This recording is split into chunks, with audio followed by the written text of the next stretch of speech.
Order number 1, administration of oath. Order number 2, communication from the chair.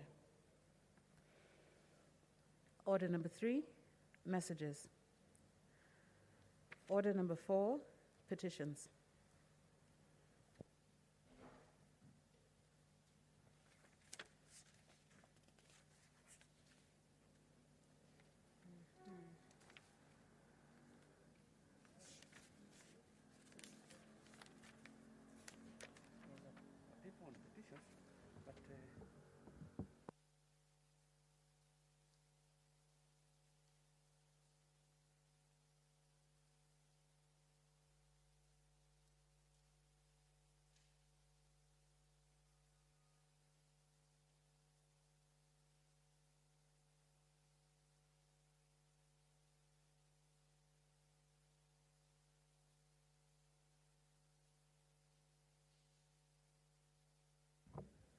Honorable members, there is one petition on page 540, but the members of the relevant committee, the Committee on National Security, Defense and Foreign Relations, are away on official duties, so I think we will not proceed with that petition. So I see something from Senator Hanire.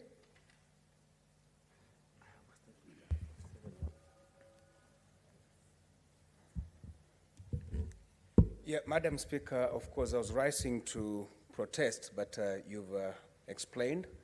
I had the privilege of presenting that petition on behalf of the veterans. I presented this petition in the year 2019, August, and as you know, according to our standing orders, and in particular 232 paragraph 2, the committee was supposed to have reported within 60 days. It is well over 60 days, Madam Speaker, almost going to 2 years. We know there was corona, but this particular special group of Kenyans are waiting for the outcome of this petition, their petition and the report. So let me hope and pray that before the end of the week, the team will be here to table that, that particular report. But thank you for giving the explanation.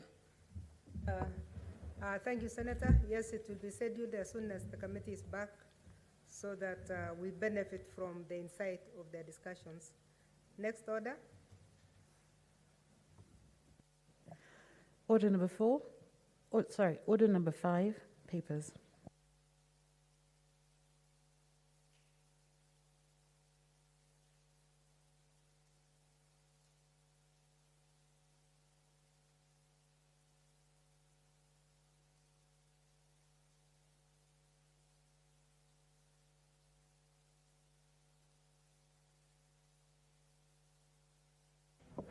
Senator of Mombasa. Thank you, Madam Speaker. I beg to lay the following papers on the table of the Senate today, 28th of September, 2021. Report of the Sessional Committee on Delegated Legislation on the Public Finance Management Equalization Fund Regulations 2021. Thank you, Madam Speaker. Thank you, Senator. The next paper will be laid by the Chairperson, Standing Committee on National Security, Defense and Foreign Affairs, and the committee, as I said earlier, is out, so we will leave that unless it was delegated officially. No. So the next one, the next 3 papers to be laid are by the Senate Majority Leader, Senator Bokisho.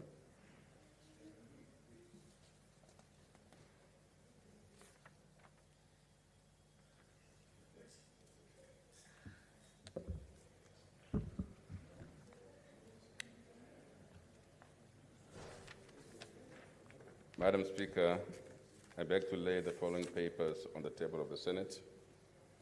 Today, 28th September 2021.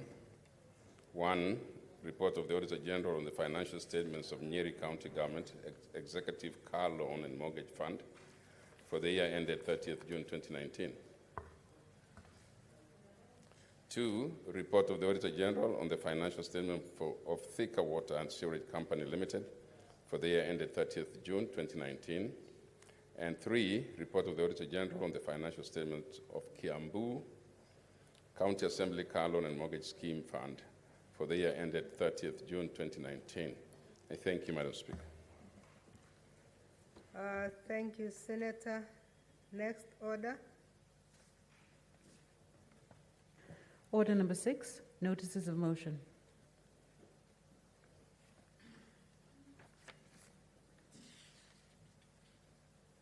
Chair of the Sessional Committee on Delegated Legislation.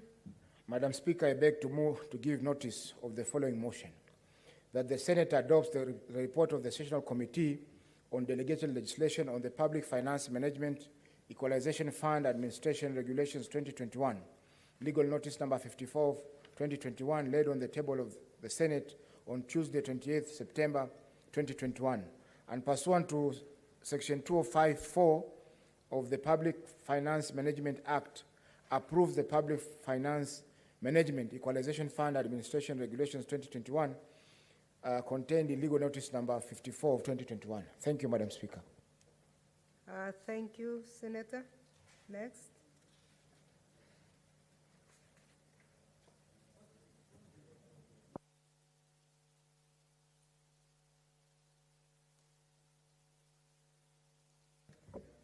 Majority Leader.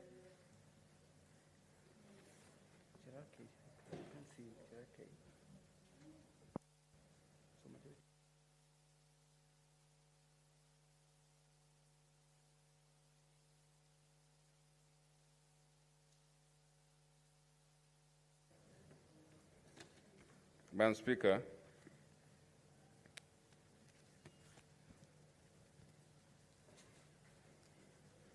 I beg to give notice of the following motion: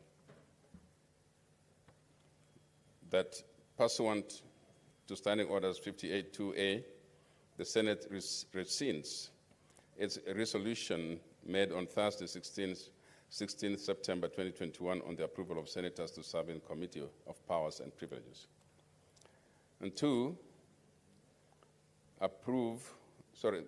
secondly, Madam Speaker, I beg to give notice of the following motion: that notwithstanding the resolution of the Senate made on the 14th February 2018 and 24th June 2020 on the approval of senators to serve in the Committee of Powers and Privileges, and pursuant to Section 15(1)(b)(2) of the Parliamentary Powers and Privileges Act and Standing Orders 189, the Senate approves the following senators nominated to serve in the Committee of Powers and Privileges: 1, Senator Canon Naomi Wako, MP, to replace Senator Dr. Alice Milgo, MP.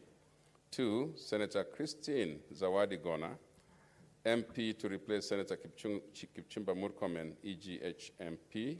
And 3, Senator Abdulkadir Mohamed Haji, MP, to replace Senator Kimani Wamatangi, MP. I thank you.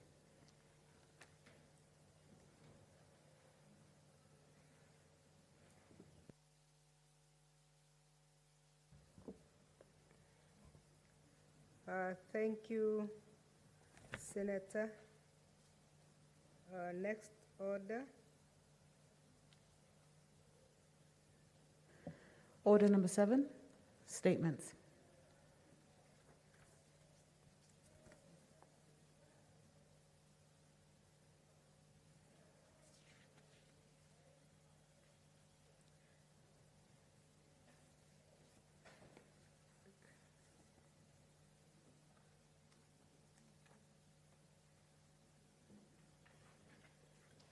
But maybe just for the record, I would like to mention that the Committee of Health has had its programs postponed several times, and would like to urge the chair and the members to really come and do presentations of their reports, because we have had reports, we have had,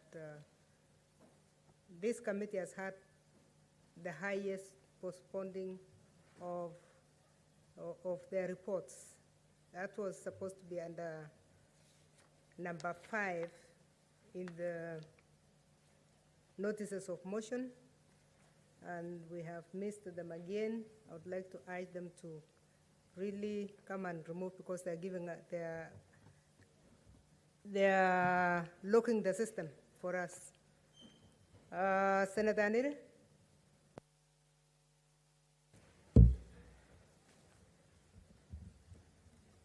Madam Speaker, while we are on the agenda of statements,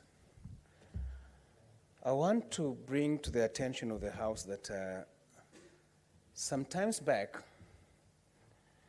I raised a statement on the state of affairs in the Vihiga County, whereby the budget of the county had been suspended by the courts.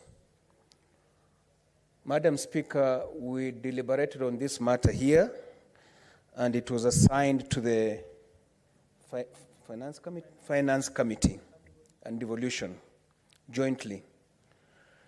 Madam Speaker, you know the core function of the Senate is to protect counties and their governments. I thought this was a very, very critical statement, and I thought that the committee would work on it expeditiously and bring a report to this House. The people of Vihiga are still waiting to know the outcome of this statement. Madam Speaker, am I in order to find out from members of those two committees on what happened on this particular statement? I thank you. Senator Faria, you are a member of the committee? Thank you, Madam Speaker. I am a member of that committee. And the challenge of having two committees working at the same time is a bit of a challenge. So I think in the future, let us give it one committee. Let's not have a joint committees. Because I remember, okay, I don't know what finally happened, but what I know for sure is twice we tried to sit and there was no quorum for both of them at the same time. So there was a lot of challenges around that. And then learning from that, I think if something doesn't go right, the best thing is to ensure that we learn from it and move forward. But I think we will pick as a committee and see this matter too. Because we went to the field, we heard the people, we did a report, but the final conclusion is what I still don't know for sure. But I know that twice we didn't have enough quorum from both committees. Thank you, Senator. I think thereafter, remember the House Business Committee proposed and we all agreed that we should not have two committees dealing with an issue.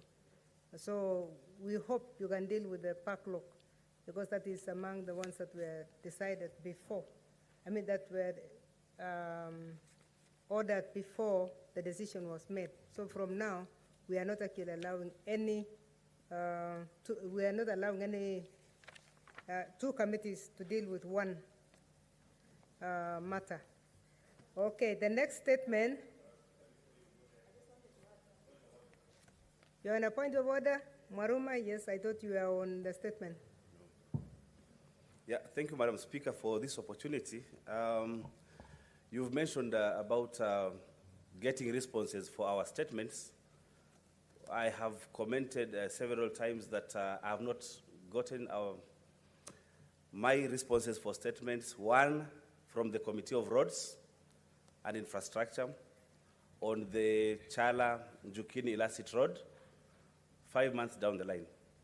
Number two, Madam Speaker, on the Committee of Health, because you mentioned it, there was the audit report that the Committee on Health was supposed to call counties, governors to come and respond. It started, but midway, Madam Speaker, it stalled. I don't know the reasons. My people of Taita Taveta think that the audit report will not be looked at.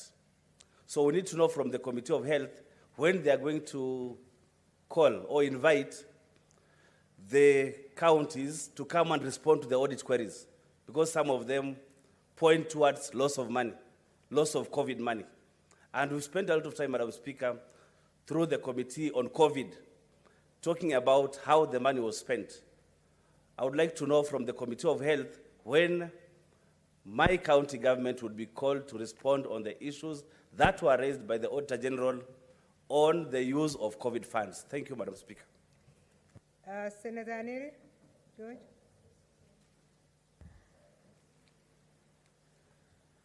Madam Speaker, I really want to appreciate that you took that decision, that in future, no two committees will be assigned to do one responsibility. That's a step in the right direction. Madam Speaker, I want you to weigh in heavy on this committee. You've had the senator there, Faria, respond, and she's alluded to the fact that they've been having a problem with quorum, but she's not given any serious commitment that this report will come to this House. Madam Speaker, I think let's take the work of this House a little bit more seriously. This is a very serious matter where I expected her to give some timelines that, listen, we are trying to put this thing together, and in a week's time, we should be able to table a report. Because I know for sure they went to the ground. The team was led by Senator Nyamunga here. So can she give an indication and some commitment to the House? Senator Nyamunga, Rose? Thank you, Madam Speaker. I think this issue has been raised, in fact, from last week. Even this morning, I was talking to some of the parties' stakeholders on this matter. The report is ready. I talked to our clerk, and he assured me that the report is ready. So I want to assure Senator Haniri that within this week, we will make sure that the report comes to the House. Thank you. Senator Bogisho, you still want to add something to that? Madam Speaker, there's even a much more serious matter which was raised alongside the things that have been cited. And this is the fact that two committees sitting could not raise quorum at the same time. It's a very serious, I think, that we want to speak to members directly. I mean, that's what we deal with. This is why we are Senate. That when we meet in devolved functions like health, we should take it like it is the primary thing we are doing. And Madam Speaker, and especially when you have a leader like Farhia in that committee, Madam Speaker, the role of a leader, part of the leadership, is to ensure that quorum is there. To ensure. That's why they are there, because like a whip in a committee is a privilege, so that whip could whip people of that committee. And I think we should all take responsibility, Madam Speaker, and I'm just saying, seriously, it's an indictment on our part. We should take our duties, especially of devolved functions, very seriously. Thank you. Thank you. I think we now know we are safe out of the statement that came from. Are you still on the same point? Senator Langat, I thought you were going to your statement. No, later. Thank you, Madam Speaker. I just wanted to support what Senator Ganiri and the majority leader are saying. I think we have a serious problem with the Committee on Health. I have got 3 statements that were targeted to that particular committee, Madam Speaker, for the last 3 months. And up to this time, nothing is forthcoming. So I just want to request that something be done to save our statements and the trust that we have from our people. Thank you. I just want to inform my friend, Senator Langat, that we agree as a member of the Committee of Health, and we have had problems. But what we have done is that today we had a meeting, and we have instructed the Secretariat to make sure that they bring everything which is pending in the committee, because we had a problem with the ministry to respond to issues. And hopefully in the next 2 weeks, we will have dealt with all pending statements and petitions of the committee, and that's what we've agreed today. So that will be done. The other issue of the Taita Taveta, we have dealt last weekend, we've dealt with all the remaining counties which we have not presented here for the COVID cases, and those ones who did not appear before the committee, because we decided that we would tell them to write back after the response to us, and with an affidavit that their response is correct, and we have dealt with it, and hopefully in the next 1 week, the report will also be brought to the House. Thank you, Madam Speaker. thank you for not only the information but for the assurance that in 2 weeks that committee will have cleared their backlog.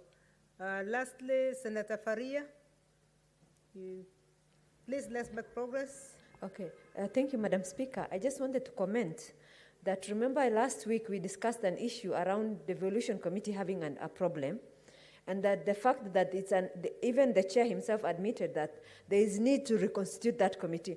Finance Committee, on both occasions that we made that, and I'm a member of Finance Committee, we were available and we had enough quorum. It is devolution, as the chair has rightfully cited, he has a challenge, and he needs the committee reconstituted so that he can have good people who are willing to work with him to give him a quorum. So that is, I think, where the problem is. I wanted to clarify that. Thank you, that's good clarification. Now let's go to statements. The first statement is the statement of Senator Jones Mwaruma Mashuche.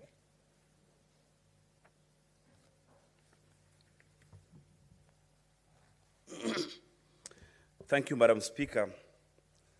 I rise pursuant to Standing Order 47-1 to make a statement on an issue of general topical concern and national importance, namely the position of teachers regarding the proposed compulsory teacher professional development TPD program as launched by the Teachers Service Commission. Teachers across the country have expressed their displeasure at the compulsory retraining of teachers named Teacher Professional Development Training as recently launched and advertised by the Teachers Service Commission. Madam Speaker, this TPD training consists of 6 modules, with each module containing 5 topics to be learned in 5 years, a topic per year. This translates to 30 solid years of learning all the 6 modules in TPD. The cost of each topic in every module is currently pegged at Kenya shillings 6,000, meaning every teacher has to spend a minimum of 30,000 shillings for every module on tuition fees alone. For a teacher to complete all the 6 modules, they will have to spend more than 180,000 shillings on tuition fees alone. This is not the only cost involved, because teachers will have to travel and get accommodation plus other incidentals during the time of residential training. Madam Speaker, this training is scheduled to take place in 4 institutions in Kenya, namely Mount Kenya University, Kenyatta University, Riara University, and the Kenya Education Management Institute, KEMI. I wish to point out that there are many learning institutions in Kenya with capability and ability to deliver such a training, yet only those 4 have been identified countrywide. This now leads to several questions that need to be answered. First and foremost, are these the only institutions that qualify to take the teachers through the TPD modules? How are they identified? How was the procurement of the services done? Can the institutions accommodate all the 300,000 teachers at once? Is it possible to involve institutions near the teachers' counties, given that many more universities now exist in the counties? Madam Speaker, teachers have advanced the following reasons for the objection against TPD training. A, the teachers are required to cater for the total cost of training. Normal practice is training. To cater for the total cost of training. Normal practice is that it is the sole responsibility of the employer to identify capacity gaps within any public service, including teaching, and find ways of addressing the gaps. It is also the sole responsibility, Madam Speaker, of the employer to budget and cater for the total cost of retraining or any other form of capacity building, including any incidental costs. It is a requirement that all government programs and projects need to be taken through public participation process as enshrined in Article 232(1)(d) of the Constitution of Kenya 2010. The TSC, as a duty bearer, ought to have provided a forum to afford teachers the opportunity to participate in such a decision that affects their lives in a massive way. Teachers were not consulted, and they have therefore unanimously rejected TPD. The research which was done to identify the gaps in teachers' training was against the general scientific norms of research methods, because there was no way all teachers in the country, including those in the teacher training colleges, could have been found unfit to offer teaching services. Hence, there is need for TSC to share this research, if it was done, so that the public can apprise itself with the methodology, findings, and the recommendations. Sharing of research outcome is a basic tenet in research ethics. Sharing will also enhance buy-in from the main stakeholders, who are the teachers. A refresher course will compel an employee to be a student in his or her life, her entire working lifetime, 30 years, and is not outdated, and is not only outdated, but also palatable. I'll go through that again. A refresher course which will compel an employee to be a student in his or her life, that is 30 years, is not only outdated, but also unpalatable. It is absurd that 6 modules will be studied in 30 years of a teacher's teaching career, when the same teacher took 16 years or less to learn from pre-primary to college or university. Would it be more feasible to condense the training in, say, 5 years, and then fresh research be carried out to identify any other further capacity gaps?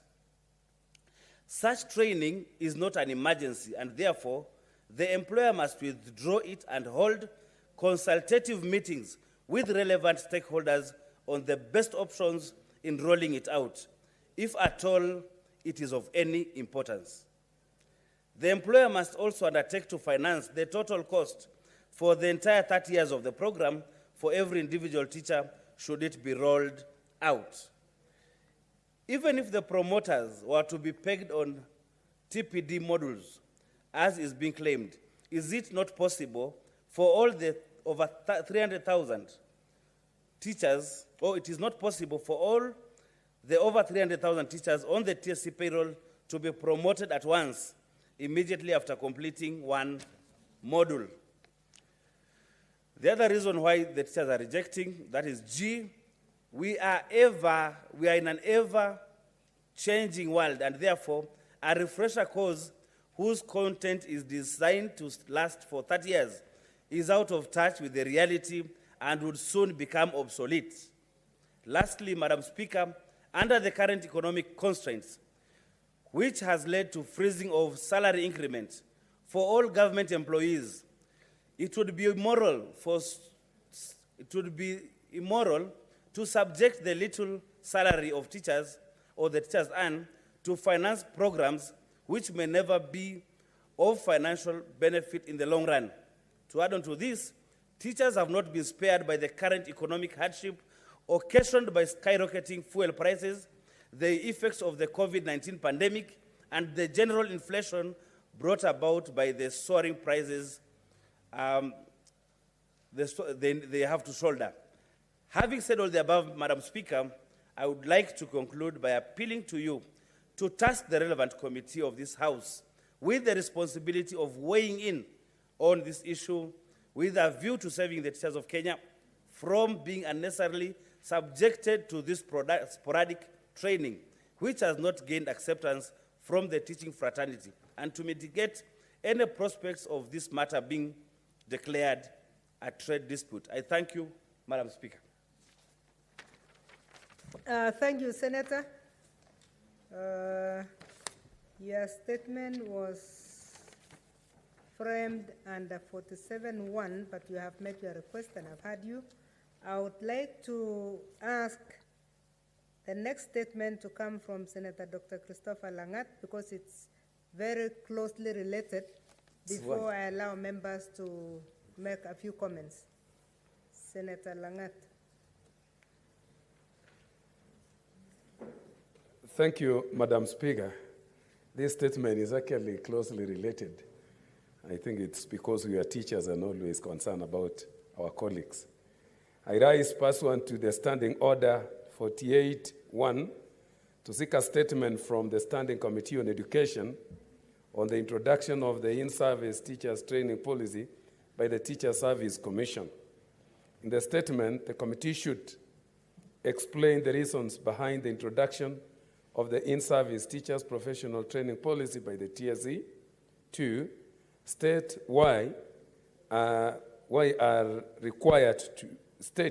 teachers are required to cater for the cost related to their on-the-job professional development as opposed to the practice where cost of such professional development programs are always catered for by the employer.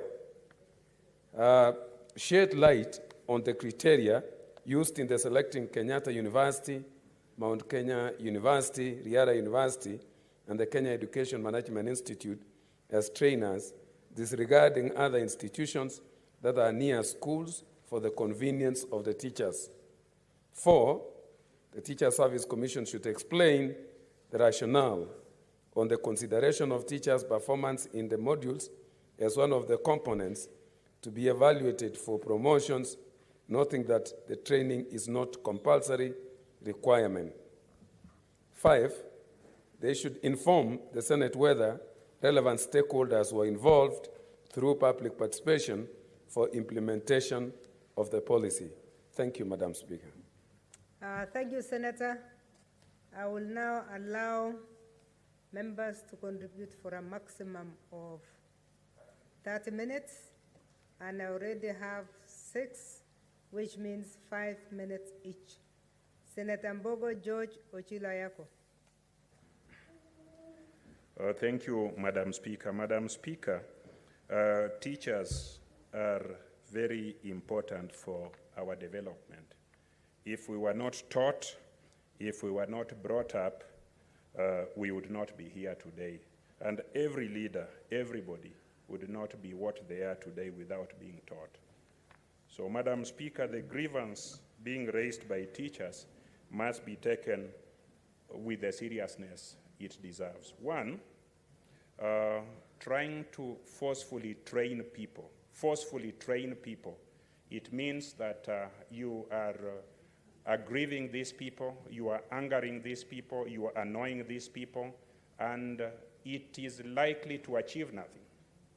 If you make people who are properly trained angry because of the manner in which you are forcing that training on them, they are likely to be angry. And when they are angry, an angry employee, an employee who is aggrieved is unlikely to handle this. So I want to request the relevant authorities who are involved in this, how are they going to manage the anger that will be associated or that will be a resultant consequence of this forced training? 2, it is important to tell the nation and tell the teachers what are the rewards associated with this training.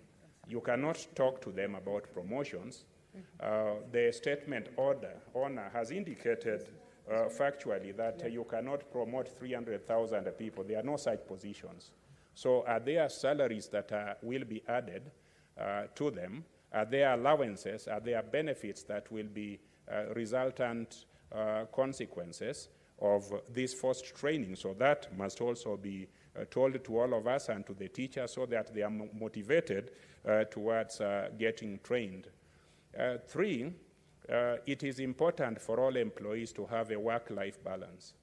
There are teachers who are elderly, there are others who are young, who have just gotten into the family way. If you are asking them to plan to be away from their families, to be away from their loved ones, to be away from their side businesses for a whole 30 years, what the hell are you telling them? These people are people who have functional lives. These people are people who took up that employment knowing that they were fully trained.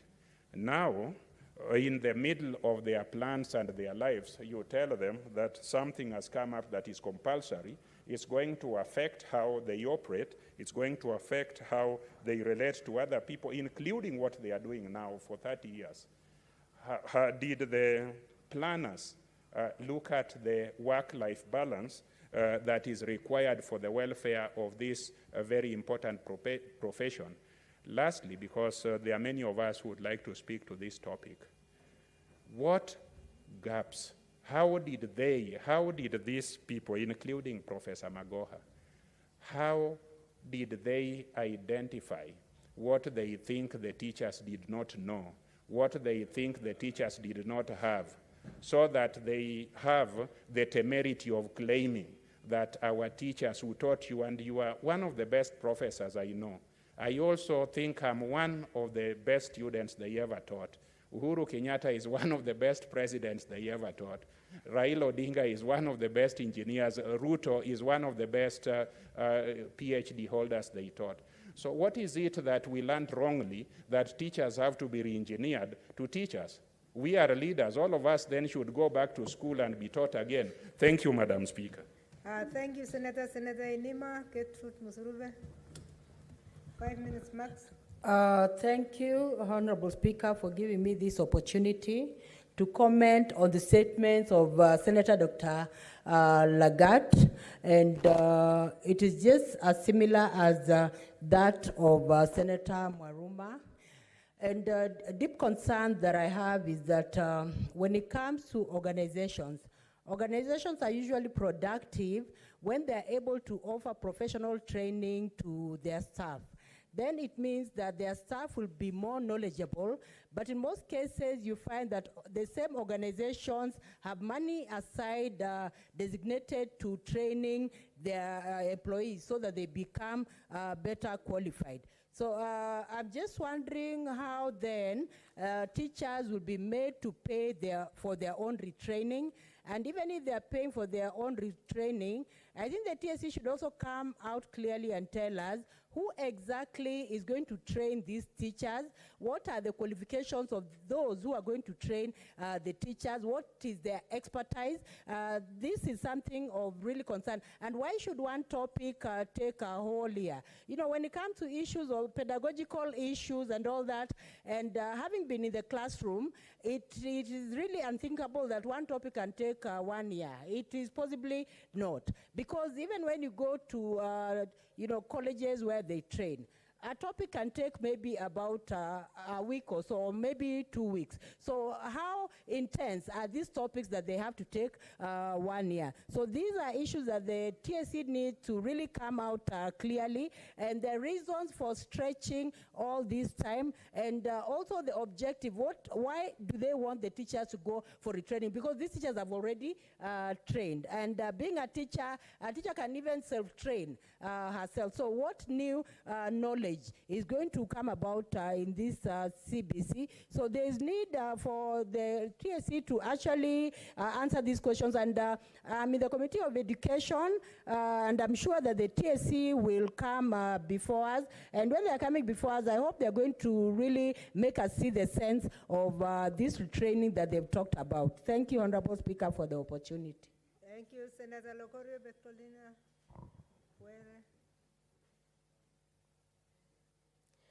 Thank you, Madam Speaker, for the opportunity to contribute to this statement on a topic of concern.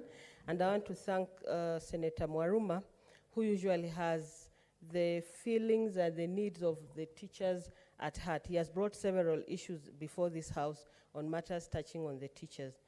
Madam Speaker, we have no problem. I have no problem with teachers being trained to improve their professional capacity. What we have issues with, and this has been going on, Madam Speaker, it is not a first time. It used to be called in-service training. But even when it was happening, it was not at the cost of the teacher and not limited to particular universities only. This cost was met by the employer, TSC, or the government then. So to expect a teacher whose salary increase you have frozen to pay 150,000 tuition fee only. It is not only punitive, but Madam Speaker, it is absurd, knowing that they have just colored this naming and called the teachers' professional development, when in actual sense it is the usual in-service training that teachers have been entitled to. Madam Speaker, what was the criteria of choosing the 3 universities and the Kenya Educational Management Unit as training centers? What is special about these universities or these areas of training, when now, after President Kibaki and his team put together a system that put a university in at least every county, that would make it easier for teachers to access these training centers, reduce the cost. They can commute the way they usually commute to school. They'll be commuting for their training. And like now, when they put it only, like for example, Riara University, how many branches does it have? At least MKU would be in the regions, but that's still a cost to the teacher. Madam Speaker, as I said earlier, it has always been the responsibility of the employer to identify and assess the training needs and meet the cost of these needs. Where is the report that has these findings that decided that certain modules or certain topics are lacking in the profession of teaching? Was this report shared with the teachers or the teachers' union, so that the teachers are active participants in what we would call public participation as stakeholders? Were they approached? Were these findings shared with them? And the final decision of which universities to be used, was that information also shared with the teachers or their representatives, which is actually the trade unions? I know that they have just gotten a new office in the trade union movement. There are issues around that as well. How comfortable are teachers now when they are cannibalizing their union as TSC? Madam Speaker, the teachers are being told to go to court, but would rather that they come to Parliament here, where we can engage all stakeholders in an amicable way to reach a solution to this issue. Thank you, Madam Speaker. Thank you. Senator Kachwang, online. Senator Kajwang.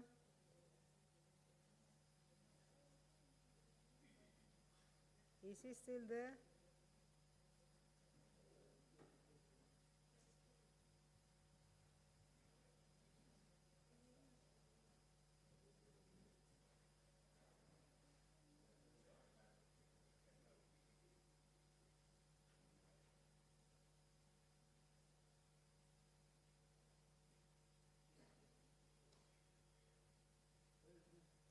Senator Kajwang, we can't hear you. Can you reset, then we'll come back to you. Senator Aniri Jones.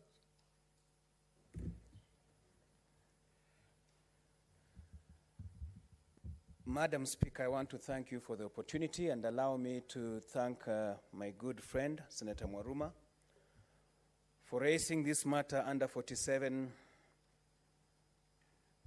Standing Order number 47, and the Senator for Bomet for requesting a statement.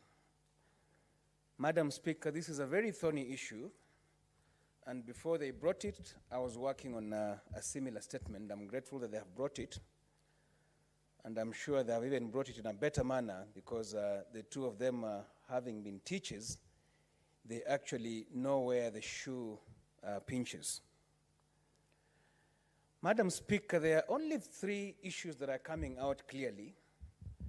And although the statement was raised under 47, we will plead with you to make sure that you assign a committee to investigate this matter.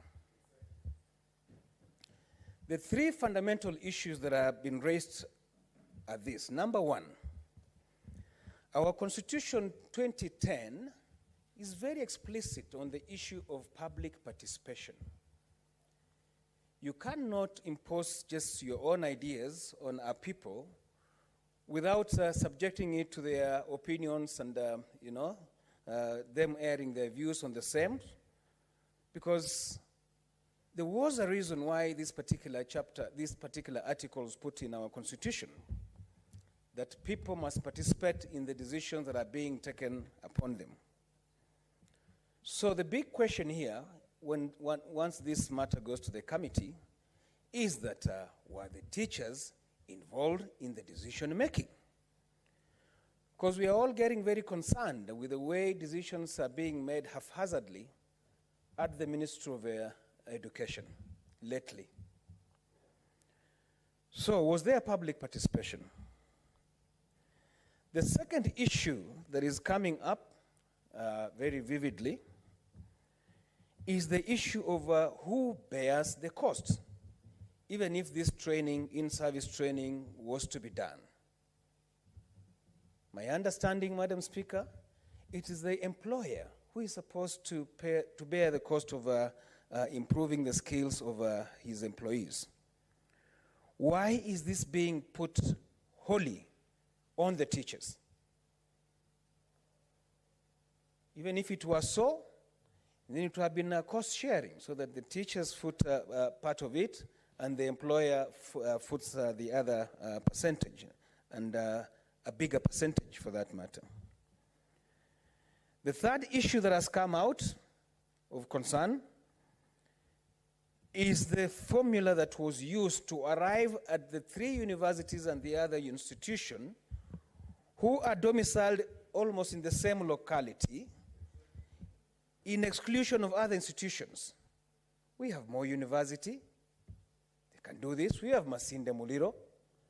Why just choose these particular institutions that are domiciled in the same area to be the institutions that will do this training? And therefore adding on to the cost of this training, because people have to travel from their various localities. Cost. There are universities in Coast that can do this. People have to travel all the way from Western. There are universities in Western that can do this. So as the committee looks into this matter, I think that should come out quite prominently.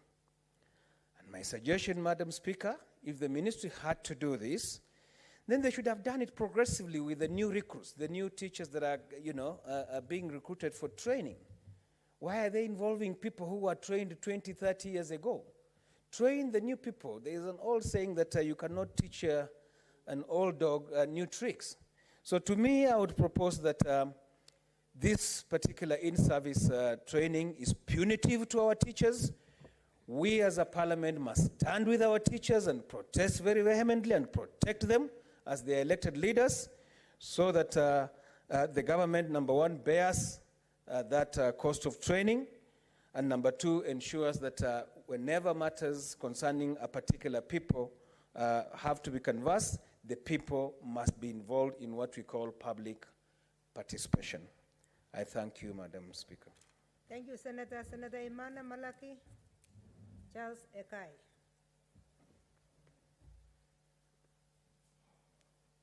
Thank you, Madam Speaker, for giving me the chance to comment on these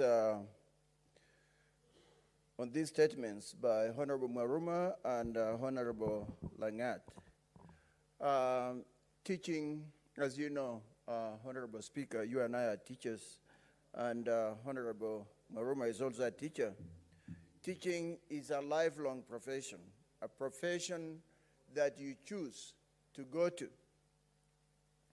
For those of us who've been in the classroom for so long, to be in the classroom for over 40 years, it required that you really liked that particular field. So it's a lifelong choice that I want to teach, I want to pass knowledge to other people. And that's why we stayed in the classroom for that long. Being a subject of choice should not be something that is forced on someone. When I was a young boy, I said I wanted engineering, I couldn't get engineering, I wanted teaching, so I went into teaching. It wasn't something that was forced on me. So to force somebody to go and become a teacher does not make sense, because once you force a human being to do something they don't like, they cannot do well in that particular field because they resent you being forced to do things that they do not want. It used to be that you go to a college or a university of your choice, the university that offered the courses that you are interested in. In my case, I chose Kenya Science. mathematics, physics, because that's what I wanted to train on. That is what I wanted to teach. So I went out there, I studied those subjects, and I went on to the classroom. I went on to teach. Those who wanted arts would go to schools, colleges that offered arts, and they would go and train and go on and teach those subjects.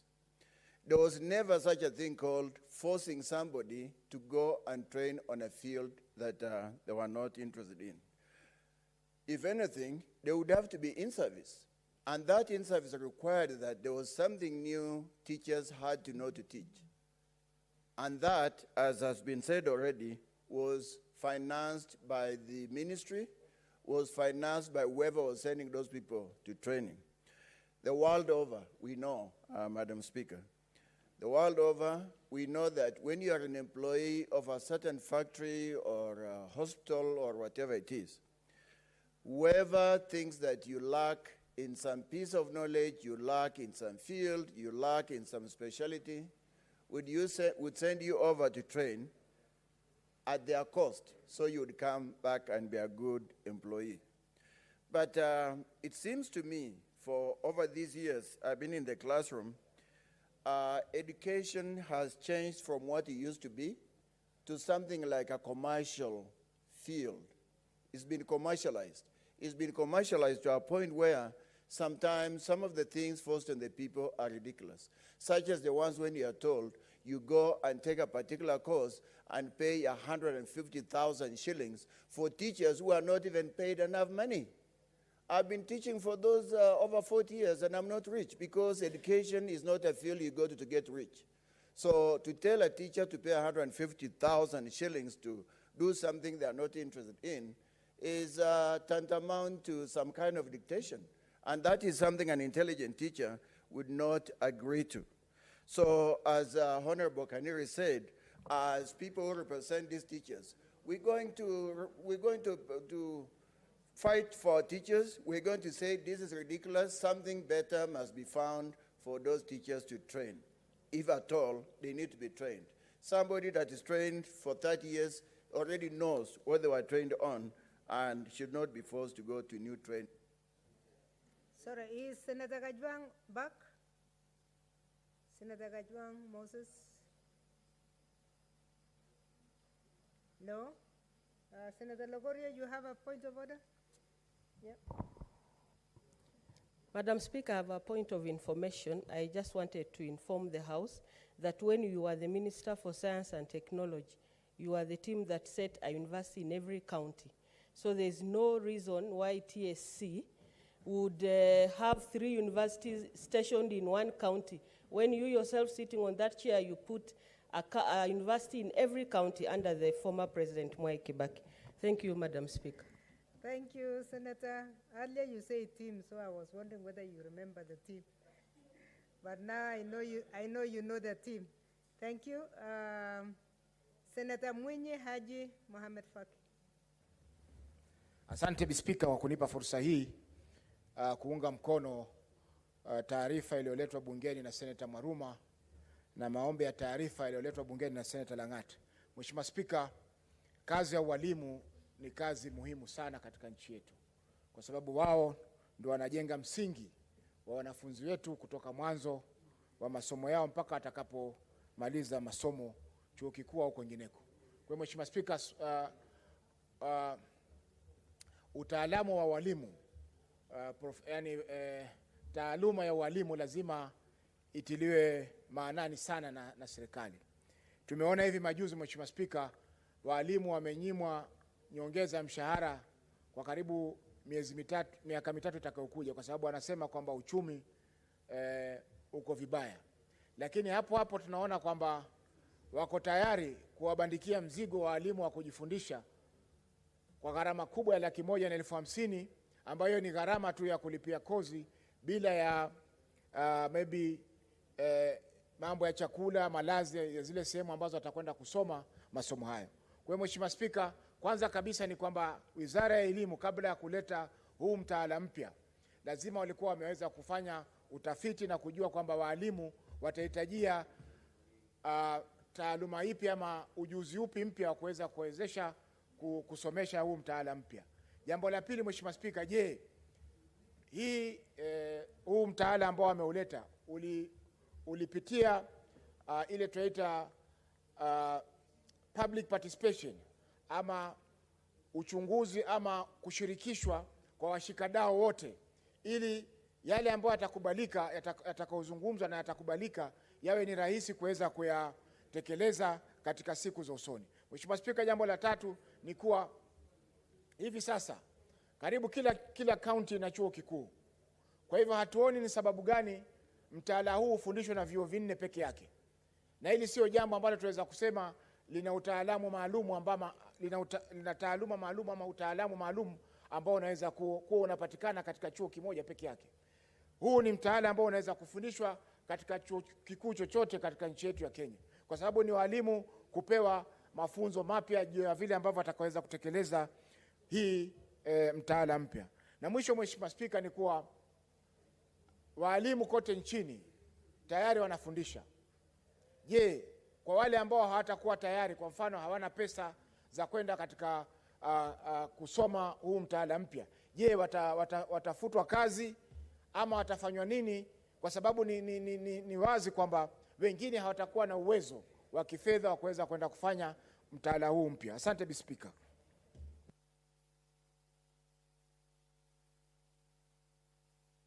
Thank you, Senator. Senator Ali Abdullah Ibrahim. Thank you, Madam Speaker.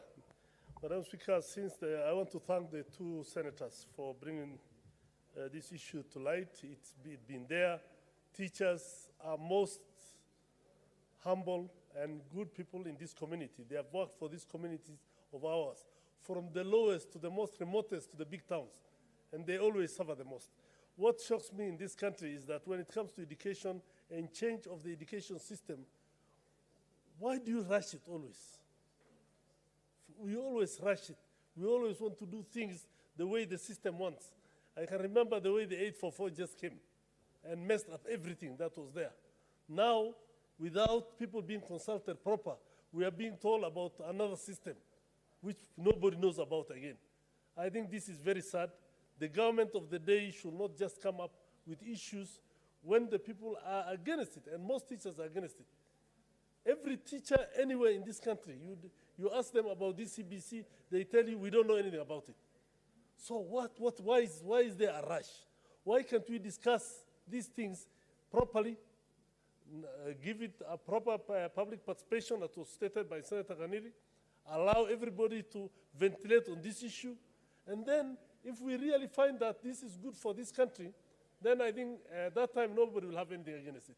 But the worst part is, Madam Speaker, is you are telling people to come all the way from Wajir or Mandera to come to Nairobi, and an old man who is supposed to retire possibly in the next 2-3 years to come and pay 150,000 shillings to take care of his expenses all the way from there. That is it's not even possible. And that is not right, Madam Speaker. I think the Ministry of Education and the government in general, the executive, should look back into this. The cabinet should go back and realize that this is not the right way to go.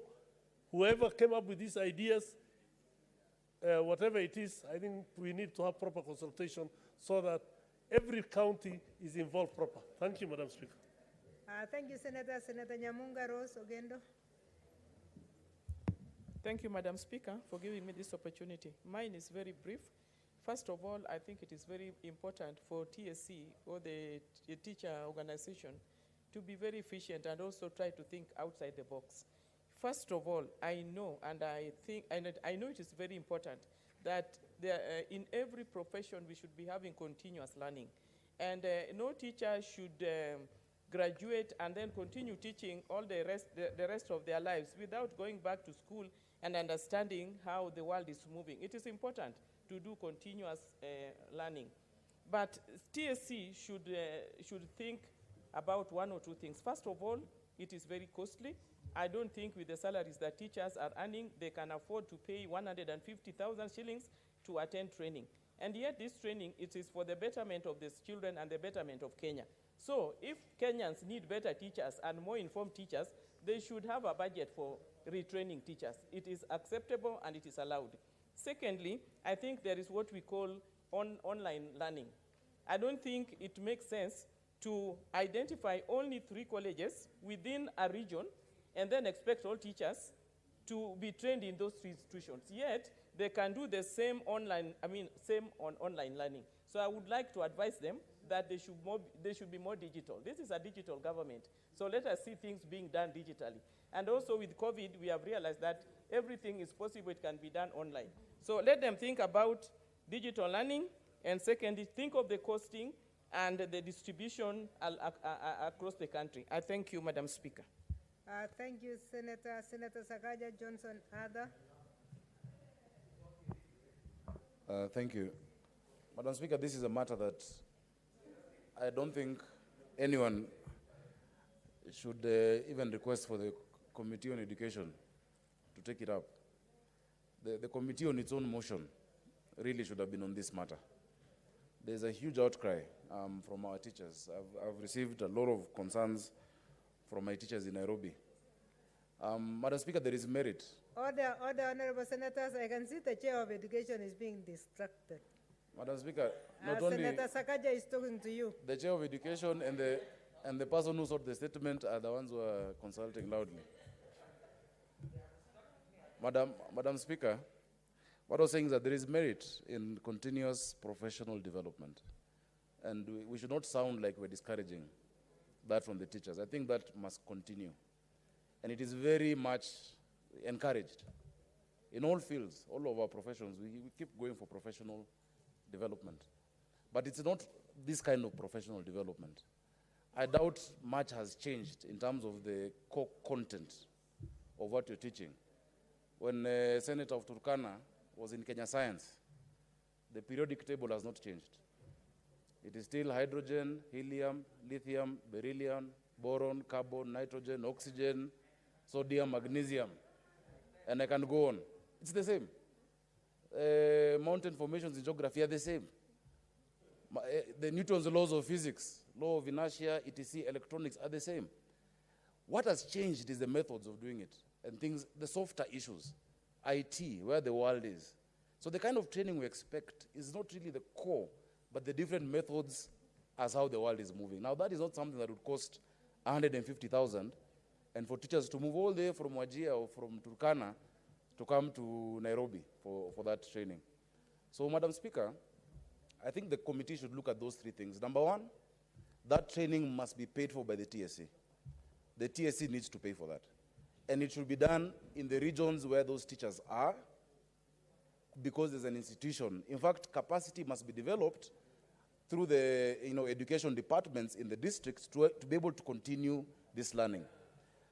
Additionally, Madam Speaker, because of where the world is going, as Senator Nyamunga has said, and I'm grateful to that, this should be online. This should be something they should be able, because we're also trying to teach them the ways of today, how things are going, how to log into Zoom, how to help their children think, Because before, Madam Speaker, when we were in school, our barriers or our limits were based on the imagination of our teachers. But students today, their limits and their outlook is unlimited because of the internet and the World Wide Web. So really that is the kind of training that we expect teachers to undergo. So let us encourage teachers. And people are celebrating when Sosion left. Look now. They say you never miss the water till the well runs dry. Sosion would never have let this go on. I think he was a great union leader. We're not hearing NAT coming out strongly. It should come out strongly. Maruma is not in NAT. It should have come out so strongly. They should have come themselves to Parliament to raise this issue. So let's encourage our teachers. But when I speak on the issue of the cost, I can tell you many teachers are like many of us here. The pay slip has 0. They have a lot of loans. I have seen pay slips of many teachers, Madam Speaker. They have mortgages there in their circles. I don't see any who can just out of the blue come up with even that 50,000 for something that they should be getting for free as part of our investment in education. And finally, I heard Senator Dr. Ali talking about CBC. I know there's been hue and cry around this new CBC, but none of us has heard the voice of the students is not being heard. I think we need to look at it differently, and I hope that the Committee of Education, whose chair is really consulting and not listening to us, can really organize a forum for senators on this issue. Let us look at what's happening around the world. let us not put our children in a cocoon. We've heard what parents are saying, what teachers are saying, but what about what is the best interest of these children? We should ideally, Senator Dr. Milgo, we should organize a conference where all of us are taken through as parents and even as potential teachers to understand what, Madam Speaker, is needed. So not much has changed. Please let us get an answer from your committee in the shortest time possible. Our teachers are really crying out because of this. Thank you. Thank you, Senator. Senator Masitsa. Naomi Shionga. Thank you, Madam Speaker, for giving me this opportunity to support the statement that has been brought to this House by Senator Maruma. Madam Speaker, I want to say, or to start by expressing my sympathy to the teachers of Kenya, especially the situation they have been put in. It is so sad, Madam Speaker, when we are looking to change or into changing the curriculum and changing the education the way it needs to look to, and making it not really making it cost effective, but making it more expensive for the teachers, especially this time of COVID. Madam Speaker, with this particular statement on teachers' professional development, the so-called the TPT, Madam Speaker, it is so sad when we force our teachers, as my colleagues have said, who already are suffering, and putting into consideration again that there is no salary increment for government employees. I don't know why the TSC and why the Minister of Education is trying to capitalize on making personal gains or ministerial gains from such a poor teachers of us in Kenya. Many of the teachers, Madam Speaker, have been on strikes, have been doing strikes in order to get payment, in order to be listened to. And this time round, somebody sits in the boardroom somewhere without even public participation with the stakeholders. And education is a national function. And even if it's a national function, you need to involve that teacher, you need to involve that institute, and you need to look around, gather some information of what is supposed to be done, and not just to wake up one day and say, I'm changing this and I'm ordering this. This is more of dictatorial. There is dictation, especially when it comes to the Ministry of Education. They are dictating so many things. They are dictating the education somebody is supposed to take. They are dictating the curriculum we are supposed to give to our children. They are dictating how many institutions and where these institutions our teachers are supposed to be trained. It is more of now commercialization over what we are supposed to benefit or what is the intention is supposed to be. Madam Speaker, I want to say this overburdening. Teachers are parents. Teachers are just civil servants who need to be assisted.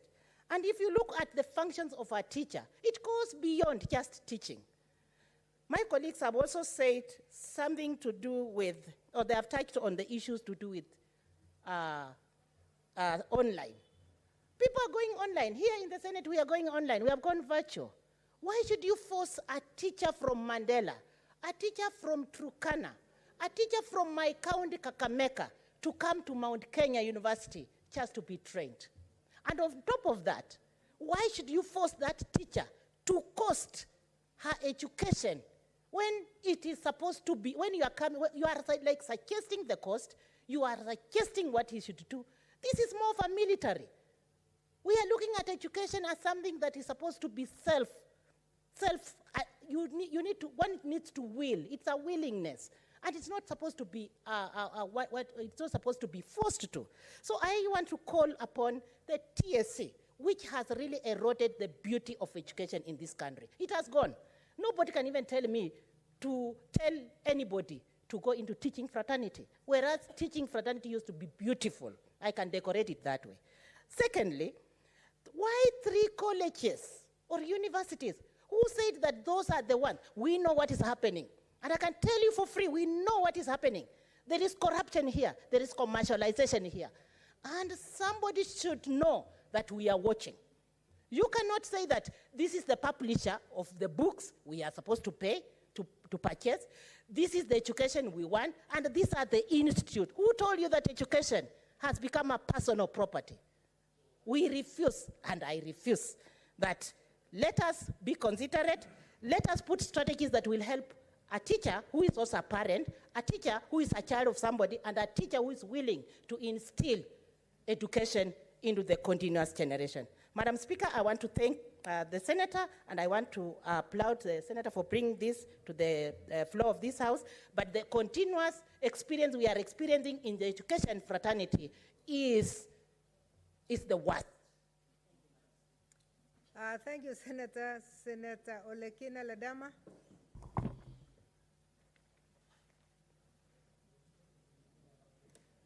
Madam Speaker, I thank you. I rise to support these two statements by my colleagues, Senator Mwaruma and Senator Christopher Langat. From the onset, Madam Speaker, let me state clearly that continuous learning is key to any development of anyone in any career. I have listened to my colleagues, Senator Sakaja and Senator Nyamonga, give two different perspectives on the importance of continuous learning in different environments. Senator Sakaja's submissions have caught me in a situation where I'm asking myself whether this country is one. Because if you're talking about Nairobi, things are changing. And his arguments would suit better the rural parts of this country, 90% of this country, where nothing changes. You know, the periodic table is still the same.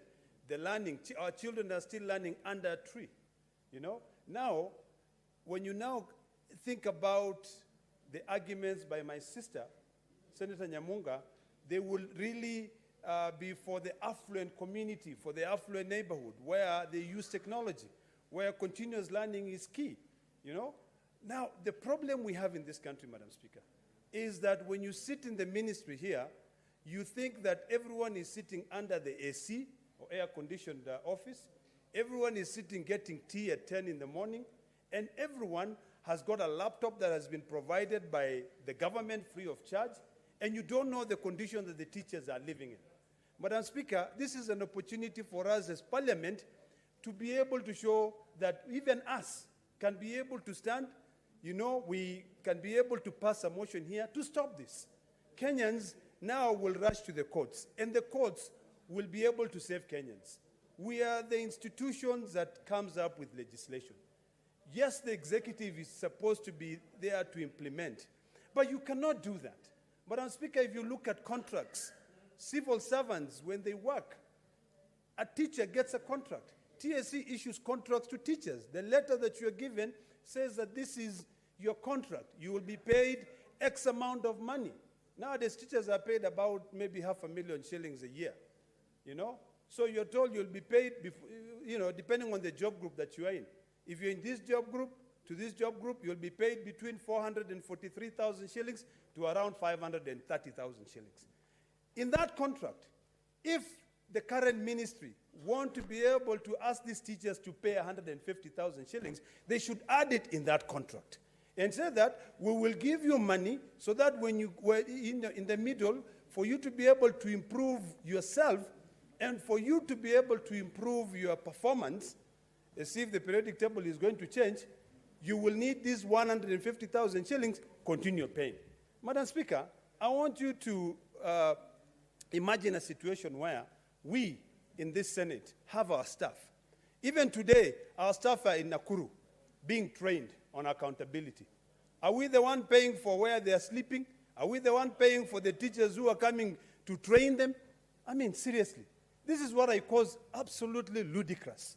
And I think it is about time that this Parliament decides whether it is going to be there to be the ombudspersons or the ombudsman of the citizens, particularly our teachers, who are paid peanuts, you know, or we are going to come here and rubber stamp and start lamenting that we are a toothless bunch of individuals elected here just to come and line our own pockets. Madam Speaker, when I read these two statements, I started saying, yes, we are good men. You know, Senator Langat asked very, very important questions, which in fact, I would want the chair of the committee to expand more on this question when he says, explain the rationale on the consideration of teachers' performance in the modules as one of the components to be evaluated for promotion, noting that the training is not a compulsory requirement. I should add, in their contracts, because when they took their contracts, and I can see my time is running, Madam Speaker, you know, if you just give me 2 more minutes, I'll finish. In their contracts, it did not say you'll be required to continue gaining continuous training for you to be promoted. You learn through the job. It is through experience. So, Madam Speaker, I hope the chairpersons will expound more and to give us reasons as to why the ministry all of a sudden decides that, hey, we are coming up with a new system. You know, it is universal, but they do not equip those slabs. You know where we come from, Madam Speaker. Apart from maybe where Sakaja is representing, and only even where Sakaja is representing, only half of it. Madam Speaker, can I get 1 more minute? I finish? Sorry, we have... Just 1 minute. I just finished my thoughts. My 30 minutes is over. 1 minute, I finished my thoughts. Have a minute. What I was saying, Madam Speaker, is that apart from where Sakaja is representing, and only the affluent neighborhood, everyone else who lives in this country goes to a shithole school that does not have any, ventilations in the windows, does not have computer lab, and now you expect a child who is in Msambweni to be able to come up with a smartphone when the parents do not even have a mlikamwizi. Come on. Thank you, Senator. Honorable Senators, my 30 minutes ended 1 minute ago. I have 3 members. I want to give you 2 minutes each, please, so that we can finish, because we want a statement hour to end at exactly 4, and I have 2 more statements to be read without additions. Senator Pogisho, you have a point of order? No, Speaker, although my friend Ledama has finished speaking, there is a word in English that is used, which I don't think is really parliamentary, Madam Speaker. I can't repeat it, because I will have participated. Thank you for not repeating it, Senator Ledama. Since I didn't hear, I can't excuse you, but please check the answer. It will help you tomorrow. Senator Cherarkei Samson, 2 minutes.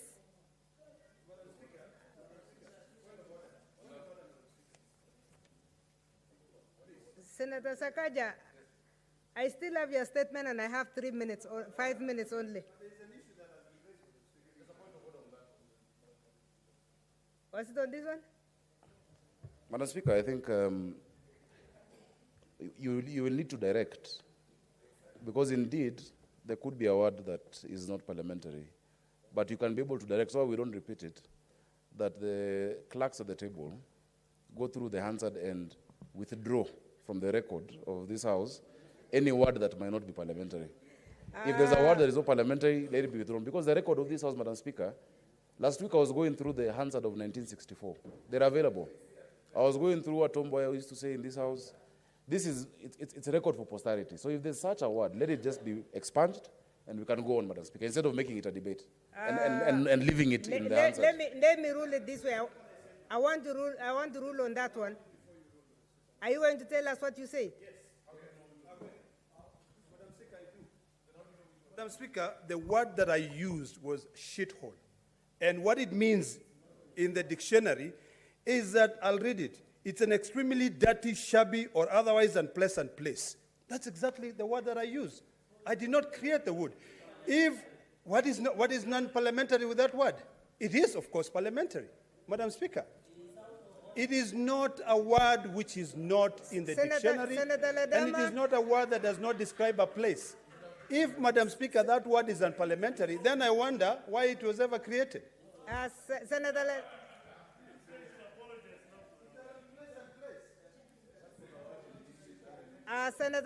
Honorable Senators, I want to read the answer so that we see the context in which he mentioned that statement.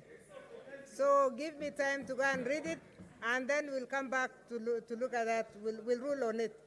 Senator Cherarkei, your 2 minutes are running.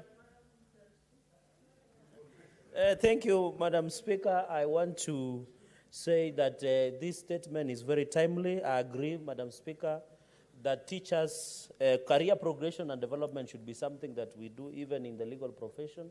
We have what we call CLE among others. But in all fairness, teachers should be the ones not to shoulder the burden of costing, Madam Speaker. And whether there was public participation, I think it is very important. It's a constitutional issue. We have litany of cases where even government themselves have been ruled where they have not done public participation. So it is not, TSC should not behave like they just issue orders and directives. They must consult teachers, Madam Speaker, and ensure they are interdependent, because teachers have been pushing for their pay. They have been pushing for terms of service to be improved. Madam Speaker, I think from where I stand, I think it is important that even the training should be delocalized. The way they have delocalized the transfer of teachers across the country. Let it be done even in secondary schools that are within the vicinity, those in-service training, Madam Speaker. There is a very interesting selection of Riara University, Madam Speaker. When you do, they are offering precare cell. This is the same university that any precare cell, the professional courses, they are being used. What is so special about Riara, Madam Speaker? So we cannot reduce this thing to enrich a few universities or a few individuals within the system at the expense of the teachers, Madam Speaker. So, Madam Speaker, I agree with the teachers in the fight against this. This is unfair. This is ridiculous. It should not hold any water, Madam Speaker. And you have heard even CVC is most expensive. Madam Speaker, you heard even some parents the other day was complaining that a child was being sent home to take a picture of a sleeping mosquito. How do you take a picture of a sleeping mosquito, Madam Speaker? So let us be realistic. Let us not allow this CBC, which is very expensive, which is unfair to our children, Madam Speaker. I stand with the teachers, and TSC might re-strategize on how they will do this in-service training, Madam Speaker. I thank you very much. Thank you, Senator. Senator Kajwang Moses, 2 minutes. Madam Speaker, I rise to support the statement and also to speak on behalf of the KNUT branches in my county, from Suba to Homa Bay to Rachuonyo. They've clearly told me as their senator to reject this imposition of ideas coming from the Education Ministry. Unfortunately, Madam Speaker, the policies in the Education Ministry seem to be rammed down the throat of Kenyans. It's just the other day when CBC was being introduced, the then CS came before the Senate and said the country was not ready, came before the Senate Education Committee, only for us, 1 month later, to find the same policy being implemented and being forced on the children of Kenya. Madam Speaker, the teachers of Homa Bay are saying as long as the institutions are going to be in Nairobi, they are going to say no. Because why do we want to bring everything to Nairobi? And why these universities? This is a sign of crony capitalism, Madam Speaker. And that's why public universities are broke. They are collapsing because the government is taking money to private universities, money that could have been used to shore up the finances of public universities. Madam Speaker, as long as the debate on CBC, as long as the CS is telling people to go to hell when they question the CBC, the teachers of Homa Bay are saying they are rejecting this policy. And Madam Speaker, as long as those teachers who went to universities and did degree programs expecting promotions, as long as they remain unpromoted, the teachers of Homa Bay are saying no to this edict, to these dictatorial tendencies from the Ministry of Education. Madam Speaker, I finally want to urge that when the CS for Education comes before the House, let him come to the Committee of the Whole, because he also has a reputation of ignoring the House, just like the CSs that we censured last week. Thank you, Senator. Senator Harkura Kodana, finally. Thank you, Madam Speaker. Madam Speaker, I'd like to support these statements sought by the 200 members. Madam Speaker, the issue of the training of the teachers as a part of their development, professional development, yeah, in any profession, of course, with the new changing systems, we need to have continuous training. Yes, but as an employer, TSC also need to know that it's part of its own service delivery to make sure that its staff are competent. They need to contribute to it. But because of time, I'd like just to ask on the issue of the institutions. We have teachers training institutes in this country, which in the event of change of the training system for the teachers, then that is where, for that program to be sustainable, then it should be done at that level. So identifying 4 universities and asking teachers to go there will not be sustainable. and that program needs to be done at the teachers training level, which are also fairly distributed. And even other than that, the issue of when you come up with these new curricula, the teachers need to be trained, and it has to be a continuous system.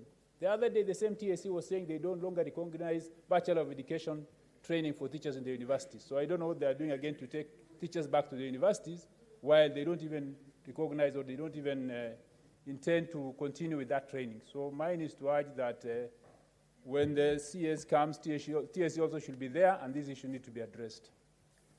Thank you, Senator. Honorable Senators, the two statements from Senator Jones Mwaruma, Senator of Taita Taveta, and the Senator for Bomet, Senator Dr. Christopher Langat, in the combined form which we have discussed, stand committed to the Standing Committee on Education, and we give the committee 14 days to come back, and I will give 1 minute to the chair of the committee to agree with the House that 14 days she will be back with Thank you, a Madam report. Okay, thank you, Madam Speaker. First of all, I wish to assure the House that our committee has already convened a workshop to get to the gist of CPC, which shall be conducted next week. And secondly, we shall assist of these two statements, and in the next 2 weeks, we shall be able to come up with answers. Thank you, Madam Speaker. Thank you, Chair of the committee. 2 weeks, thank you very much. I have one more statement from Senator Musuruve on 47-1, and the last one from Senator Sakaja, in that order. Senator Musuruve? Senator Musuruve?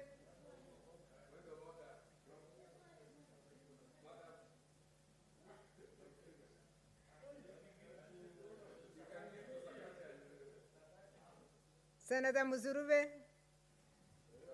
please read your statement. My statement. We didn't hear her actually making a phone call, so I thought she was speaking something.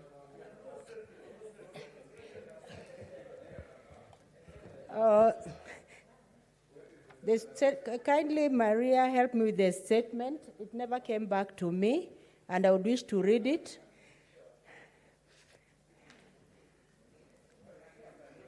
And Baba has greeted you all.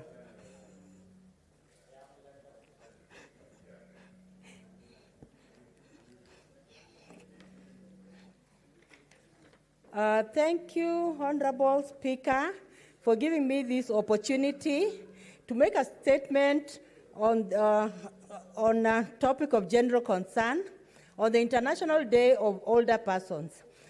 Honorable Speaker, sir, I rise pursuant to Standing Order 47-1 to make a statement on a matter of general topical concern, namely the International Day of Older Persons, which is celebrated on 1st October every year. This day is celebrated by raising awareness about issues affecting the elderly, such as elderliness and elder abuse. It is also a day to appreciate the contributions that older people make in the society. Honorable Speaker, on 14th December 1990, the United Nations General Assembly, UNGA, voted via Resolution 45/106 to designate 1st of October as the International Day of Older Persons.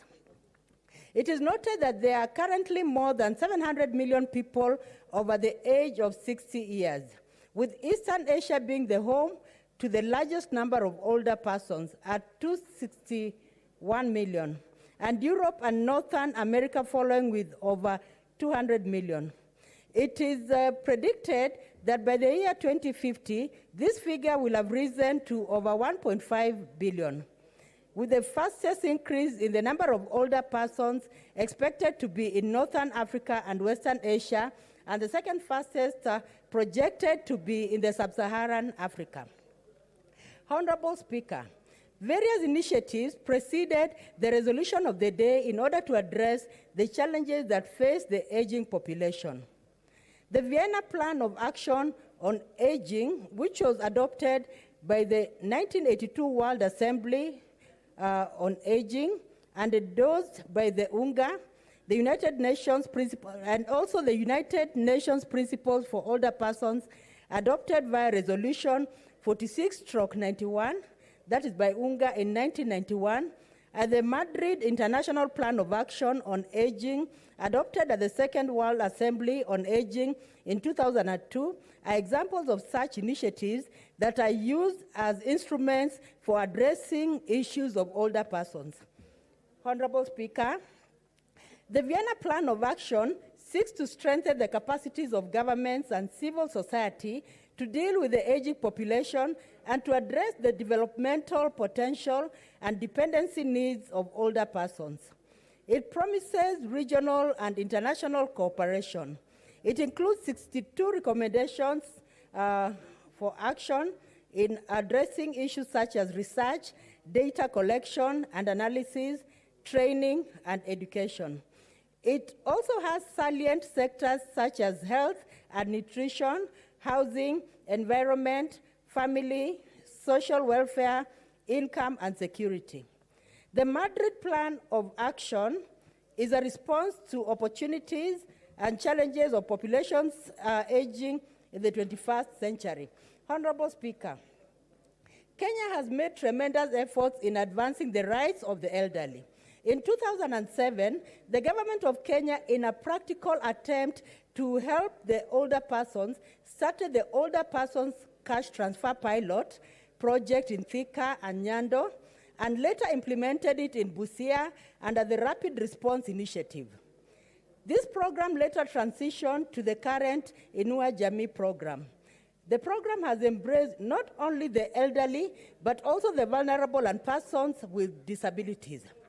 Honorable Speaker, the rights of the elderly are enshrined in the 2010 Constitution of Kenya, Article 57A to D, which stipulates that older persons have a right to participate in affairs of the society, pursue personal development, live in dignity and respect, and receive reasonable care and assistance from the family and state. Honorable Speaker, it is not only regrettable, but also sad that despite the constitutional provisions, older people face a bout of challenges. Most live a lonely life, are abandoned by their own families, lack medication and appropriate nutrition, healthcare services, and social security. Some elderly are cut off from their families and left in the care of homes. Some are isolated to the extent of remaining in solitude.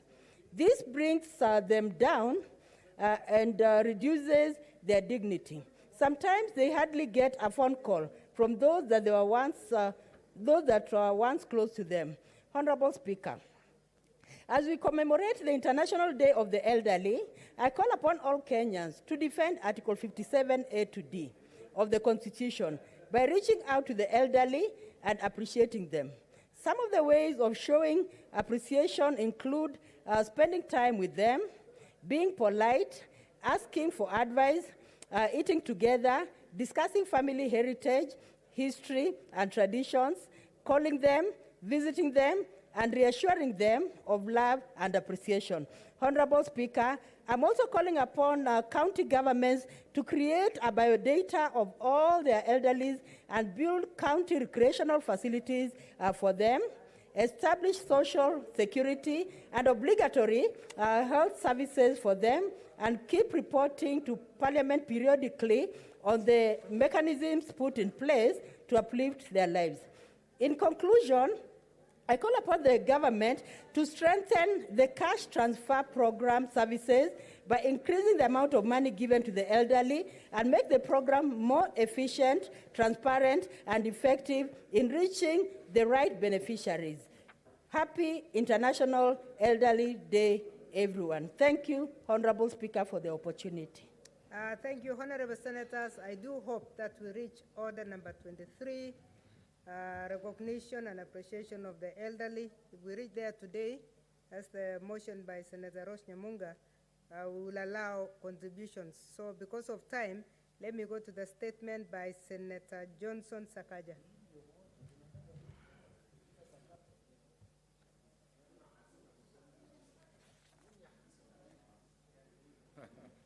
Thank you. Madam Speaker, this is a request for statement on the arbitrary killings of innocent border riders by the police in Nairobi City County. Madam Speaker, I rise pursuant to Standing Order 48-1 to seek a statement from the Standing Committee on Justice, Legal Affairs and Human Rights on the recent spate of arbitrary killings of innocent border riders across the county of Nairobi. In this statement, the committee should address the following kindly.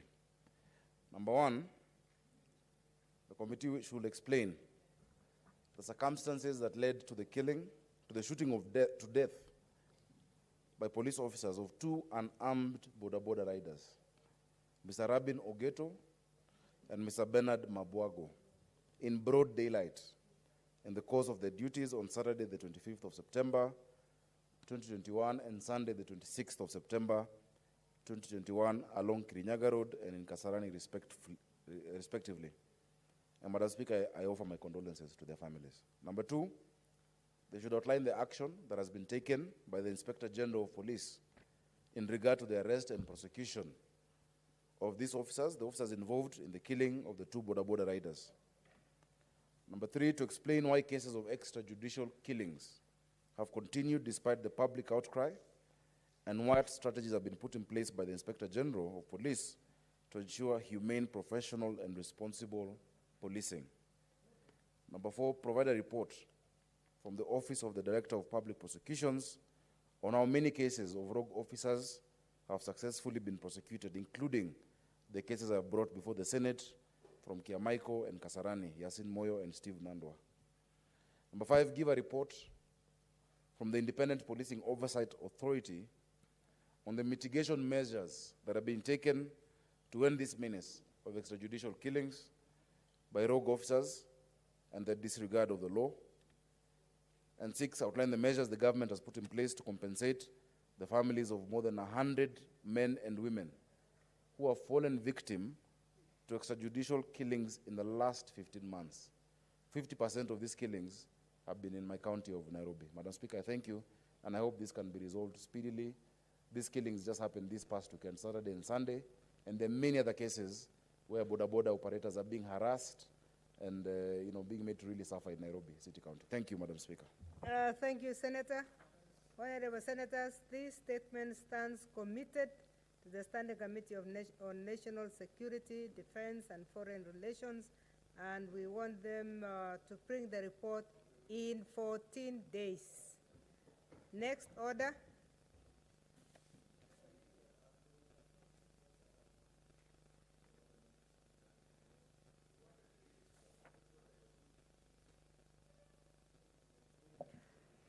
Order number 8, the Elections Amendment number 3 Bill, Senate Bills number 48 of 2021, first reading.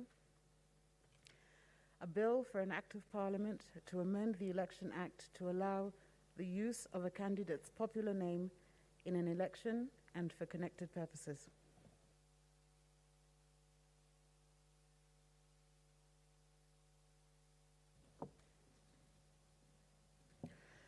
Order number 9, motion.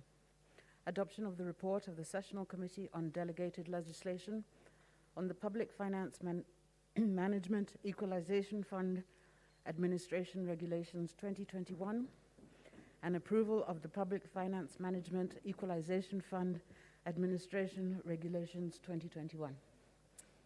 Chairperson, Sessional Committee on Delegated Legislation.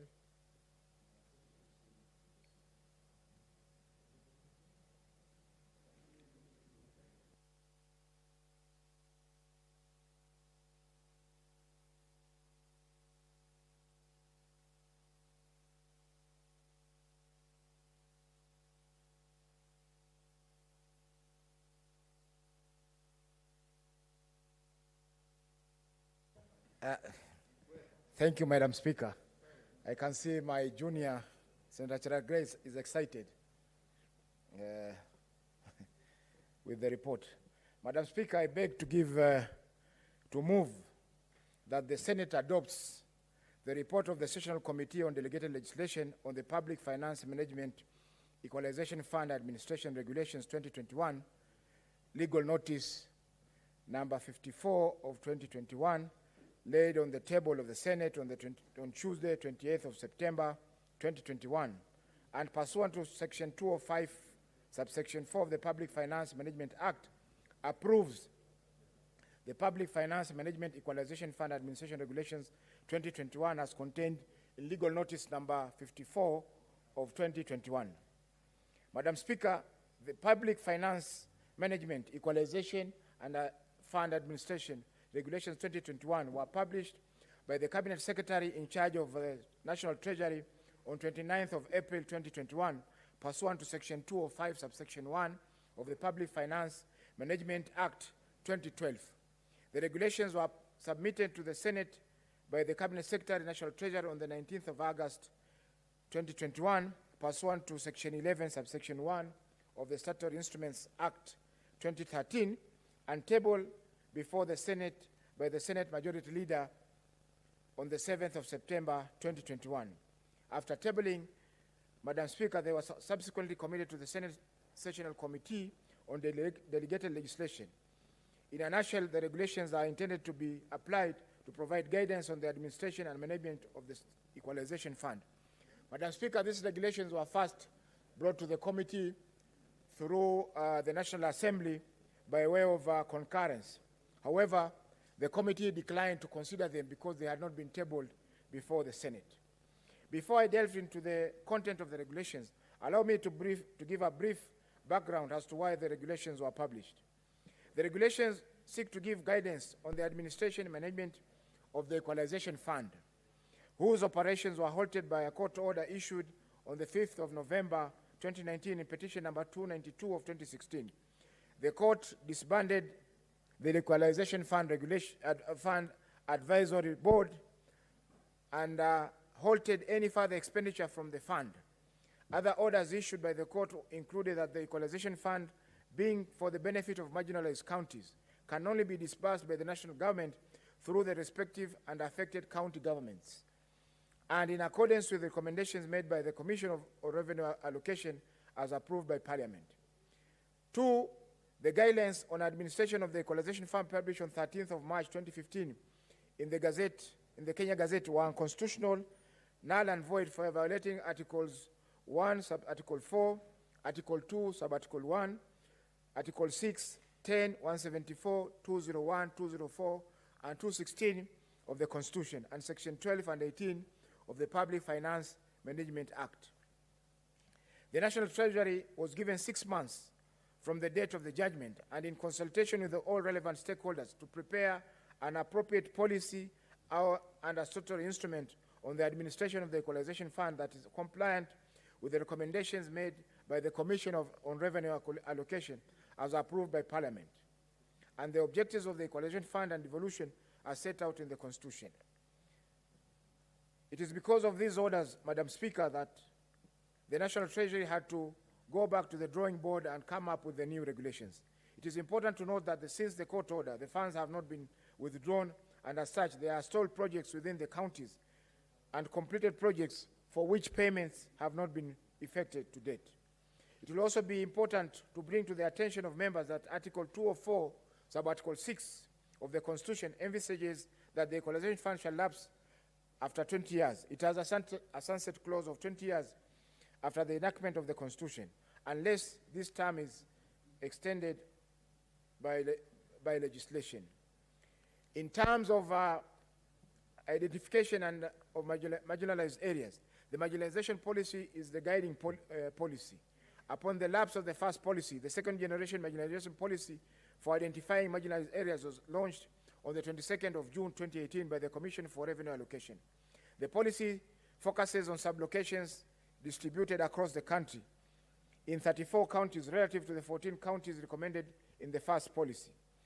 The policy uses identification uses information on access to safe water, school attendance, access to improved sanitary and electricity.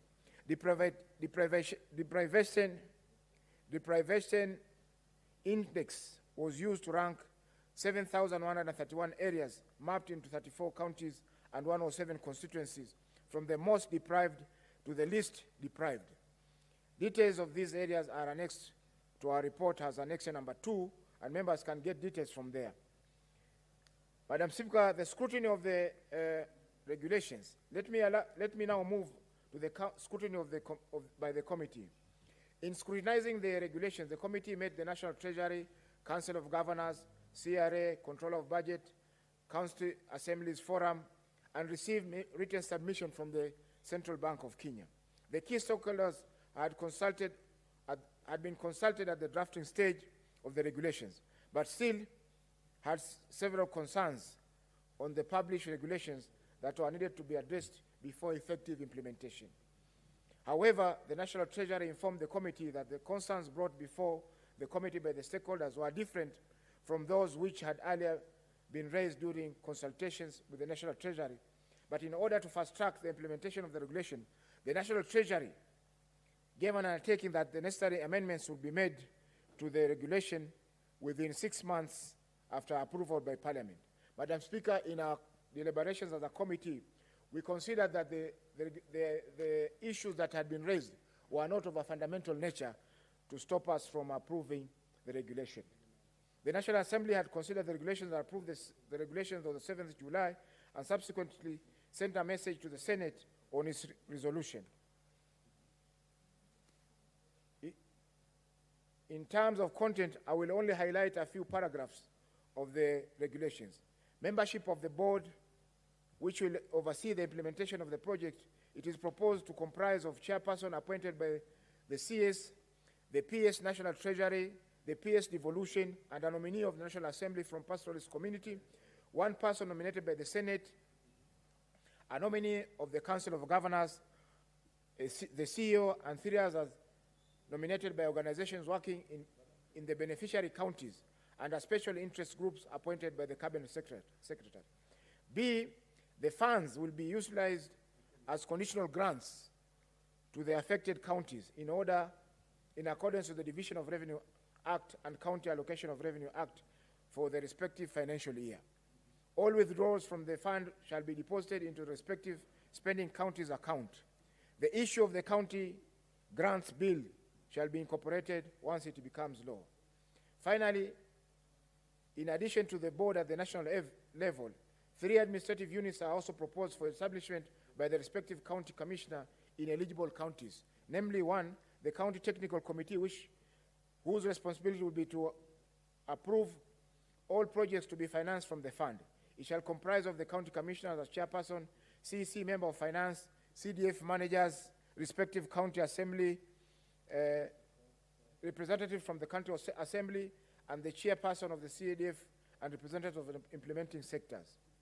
Number 2, then the sub-county technical committee, which shall receive, evaluate, prioritize, assess the feasibility and cost of all development projects. It shall comprise of the sub-county commissioner as a chairperson. This office, the county government contested as being non-existent. 4 technical officers from the ministry relevant to funding priorities, the chairperson of the Project Identification and Implementation Committee, and the secretary of the CDF. And to wrap it up, the Project Identification and Implementation Committee, which shall provide oversight on the project implementation. It shall comprise of the assistant sub-county commissioner, chairperson, village administrators of marginalized areas. The 2 offices have been contested by CAG for the reason that they are non-existent. Some villages have no village administrators. A representative of special interest groups, a representative of the CDF committee, member of the county, sub-county level, and representative of the religious groups or local NGO with an office at the ward level. In conclusion, therefore, the committee observed, number 1, the regulation is facilitating completion of ongoing projects and commencement of new projects in the marginalized areas before the lapse of the 20-year period as provided for under Article 204, Article 6 of the Constitution. Madam Speaker, we have already lost about 11 years since the fund was started and the projects have not been implemented. Further, the regulations will enable release of payment for completed projects which have not been paid for since they were completed. Madam Speaker, the regulations provide for project identification and implementation committees as recommended by the Commission on Revenue Allocation. In the second marginalization policy, the CRA recommended that the Equalization Fund Advisory Board establishes approximately 360 implementation units, PIU, at the divisional level and transfers funds directly to it. Number 3, the regulations have brought on board the county governments of the marginalized counties in the management of the fund. The Equalization Fund Advisory Board includes a person nominated by the Council of Governors, drawn from the areas identified as marginalized. This addresses one of the issues raised by the Council of Governors with regards to constitutionality of the management of the fund. The regulations provide for implementation of both ongoing and new projects. This is important to avoid continuous stalling of projects that were ongoing prior to the court order. Number 5, the key stakeholders have been consulted at the drafting stage of the regulations, but still had various concerns on the public regulations that needed to be addressed for effective implementation. The concerns brought before the committee by the stakeholders were different from those which the stakeholders had raised during the consultations with the National Treasury. Number 7, the court had directed that the National Treasury should prepare an appropriate statutory instrument within 6 months from the date of the judgment, which was delivered on 5th of November 2019. The National Treasury is therefore under strict timelines issued by the court on the urgency of the regulations, as funds need to be dispersed to the counties to service delivery to citizens. The National Treasury gave an undertaking, Madam Speaker, that the necessary amendments will be made to the regulations within 6 months after approval by the Senate. Based on the foregoing observations, Madam Speaker, therefore, the Sessional Committee on Delegated Legislation recommends to the Senate that the Public Finance Management Equalization Fund Administration Regulations 2021 be approved pursuant to Section 205, subsection 4 of the Public Finance Management Act 2012.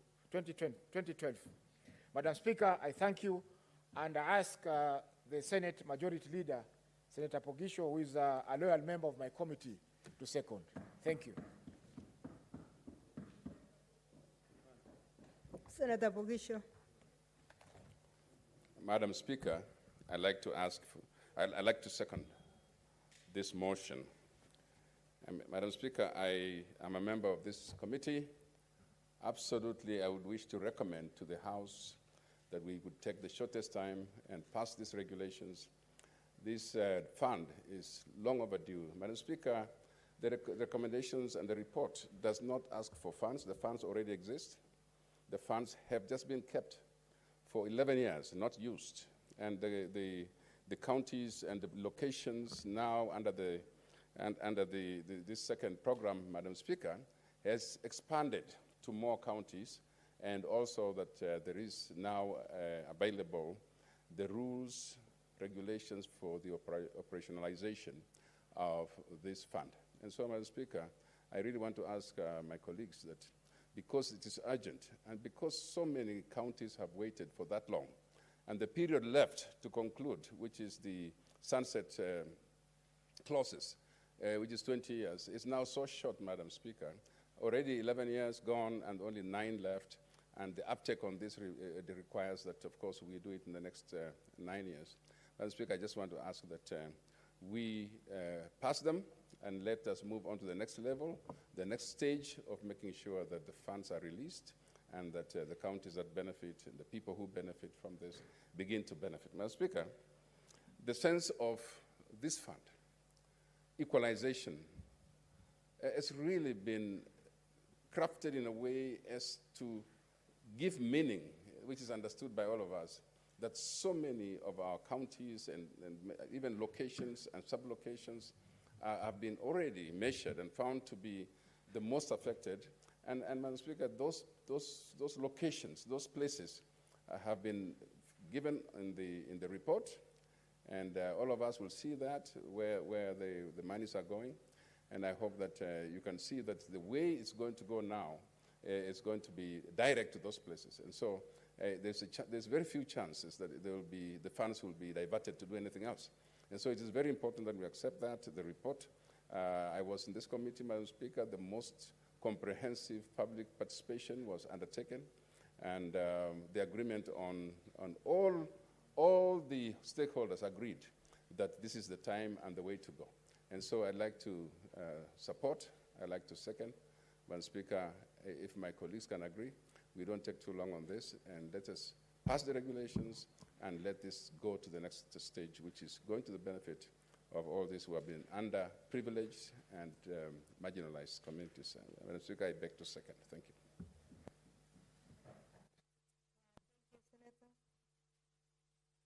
Senators, I now would like to propose the question that the Senate adopts the report of the Sessional Committee on Delegated Legislation on the Public Finance Management, Equalization Fund Administration, Regulations 2021, Legal Notice number 54 of 2021, laid on the table of the Senate on Tuesday, 28 September 2021, and pursuant to Section 205(4) of the Public Finance Management Act, approves the Public Finance Management Equalization Fund Administration Regulations 2021, Legal Notice number 54 of 2021.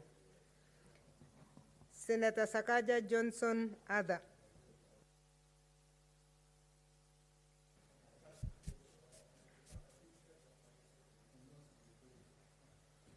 Madam Speaker, by the end of my submission, it will be clear whether I support or oppose this.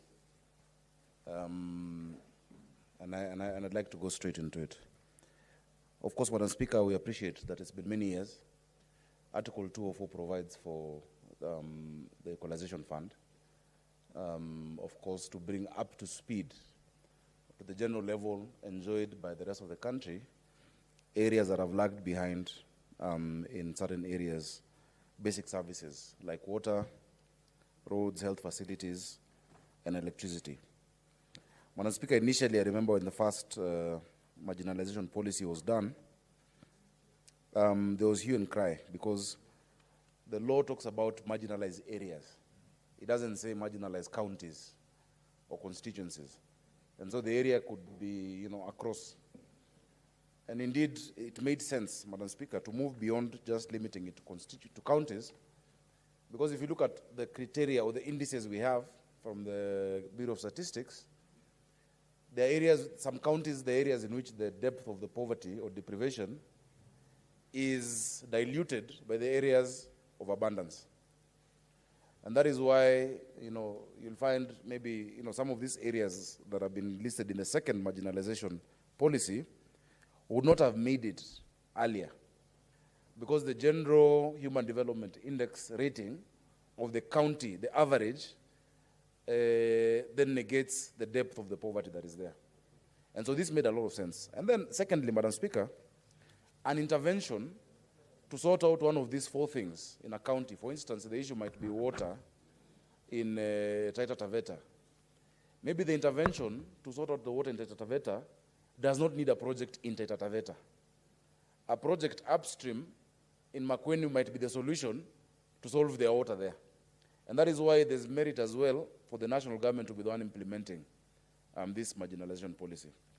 Madam Speaker, having said that, and I like the words the chairman used when he was describing, I think it's in page 5, when he was describing what they used, he says level of deprivation in the counties across the country, the worst areas, what the leader of majority has said, the poorest or the worst hit, Madam Speaker.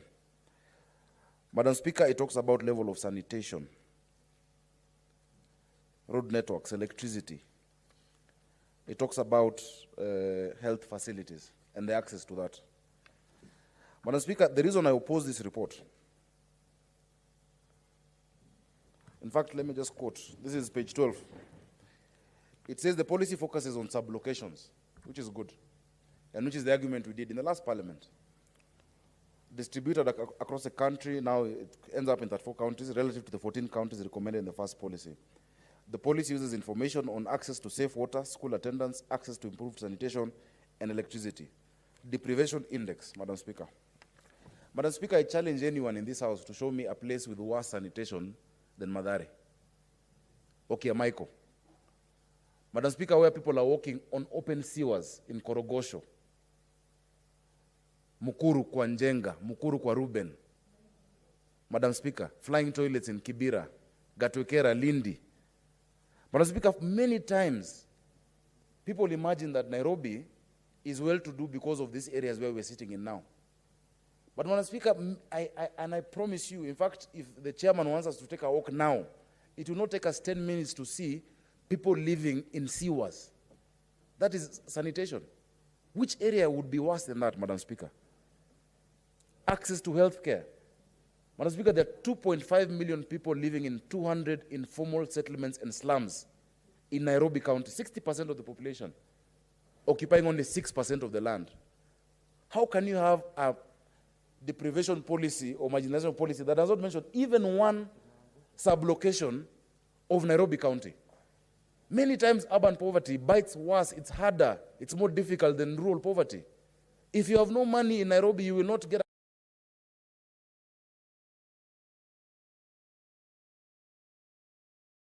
give you something. Gorogoro ya mahindi. In Western, even most of the fences are edible. You just pluck and you'll have mboga, Madam Speaker. But in Nairobi, everything is commercial. In Swahili, we say shamba la mawe. I don't understand, and I would like even the chair to even intervene and give me a point of order to explain to me how you miss out even one of the slums in Nairobi County in terms of marginalization or deprivation, lack of sanitation, lack of access to health care. When we hear stories of children dying, The point of order from I want that. Ngunyi, Haji.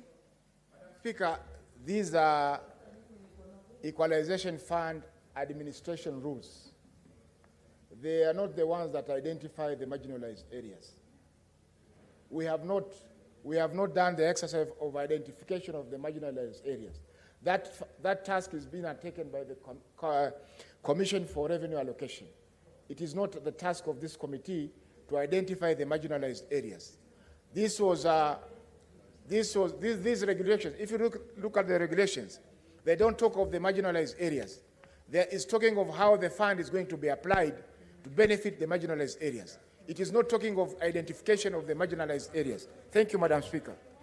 Thank you. I think that's very good clarification. There is another point of order from Senator Halaka Abshiro. Point of order, that's point of information. information. I would like, as one that is very intimately familiar, I would like to inform Senator Sakaja. Oh, he's already seated, but.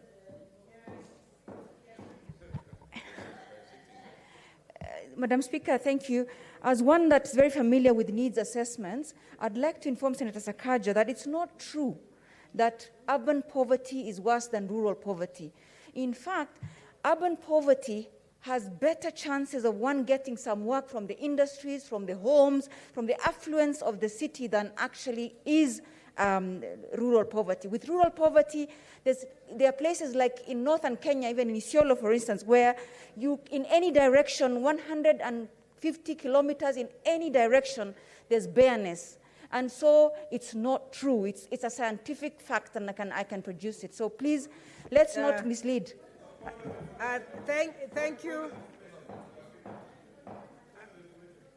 Do you still want to be informed, Senator? Okay, Senator Ladama. Madam Speaker, I really have a lot of respect for my friend, Senator Sakaja. And I just would like to inform him that Article 204 is quite clear on what marginalization is compared to what poverty is. Article 204, subsection 2, reads as follows. The national government shall use the Equalization Fund only to provide basic services including water, roads, health facilities, and electricity to marginalized areas to the extent necessary to bring the quality of those services in those areas to the level generally enjoyed by the rest of the nation as far as possible. Madam Speaker, if you go to Kibera, there are roads. If you go to Kibera, there's electricity. If you go to Kibera, there's Mbagathi Hospital. So, Madam Speaker, I think we have to differentiate between poverty and marginalization. Those are two very distinct issues. He's well informed. Honorable Senators, I wanted us to listen to what Senator Mungyi said. This is the how. It has nothing to do with who is going to receive this money. So if we could finish with the regulations as fast as possible. Madam Speaker, it does. Yeah. Because, Madam Speaker. Because as much as we would like to allow you latitude as senators, please let's make sure that we get the regulations out. But you have already attracted another point of order from Masitsa Naomi Shionga. I've not accepted, Madam Speaker. No, she's not informing. It's a point of order. I am standing on point of information, and you might not be you. So it is good for you to say. No. Senator, you have to direct your information, and if the senator is not willing to receive. Yeah, I'm not interested anymore. Madam Speaker. Madam Speaker, let me give my argument. Because, Madam Speaker, the reason. Let him just wind up. You will do it in your contribution. No, I still have time. How much time do I have? I do. Yeah, you finished your time, but I'll give you 3 minutes. No, Madam Speaker. We have rules on how long a contribution is done. This is not a statement. This is a report. Yeah, when you discuss a report, we pass how much time someone can speak. I still have time. Sorry. This is the 20 minutes debate. Yes, I have time. I have time. He still has a lot of time. I have time. He has over 10 minutes. Madam Speaker. Yeah. First of all, those are points of argument. And I'd like to convince my colleagues. In the Senate, when you debate, you don't have to agree with what I'm saying. Just because you don't agree with it doesn't mean it's not right. You can have your opinion, and I have my opinion. And in my opinion, Madam Speaker, this is an extremely unfair way of identifying marginalized areas. There is what Article 204 says, and that's the first thing I said when I came up here. But if you read the report says how the marginalization policy was come up with, how they came up with it. In fact, they say they came up with it through bottoms up, Madam Speaker. If you look at page 6, page 6 says, consistent with the principle of subsidiarity, the second marginalization policy recommended a bottom-up approach in project implementation and recommends for the strengthening and rationalization of implementation mechanisms. This how that we're talking about, how to use the regulations, is how to use this money, which is in the billions, to sort out those areas that were identified in the marginalization policy. In as much as what we're passing is the regulations, what are the regulations giving effect to? These regulations were gazetted.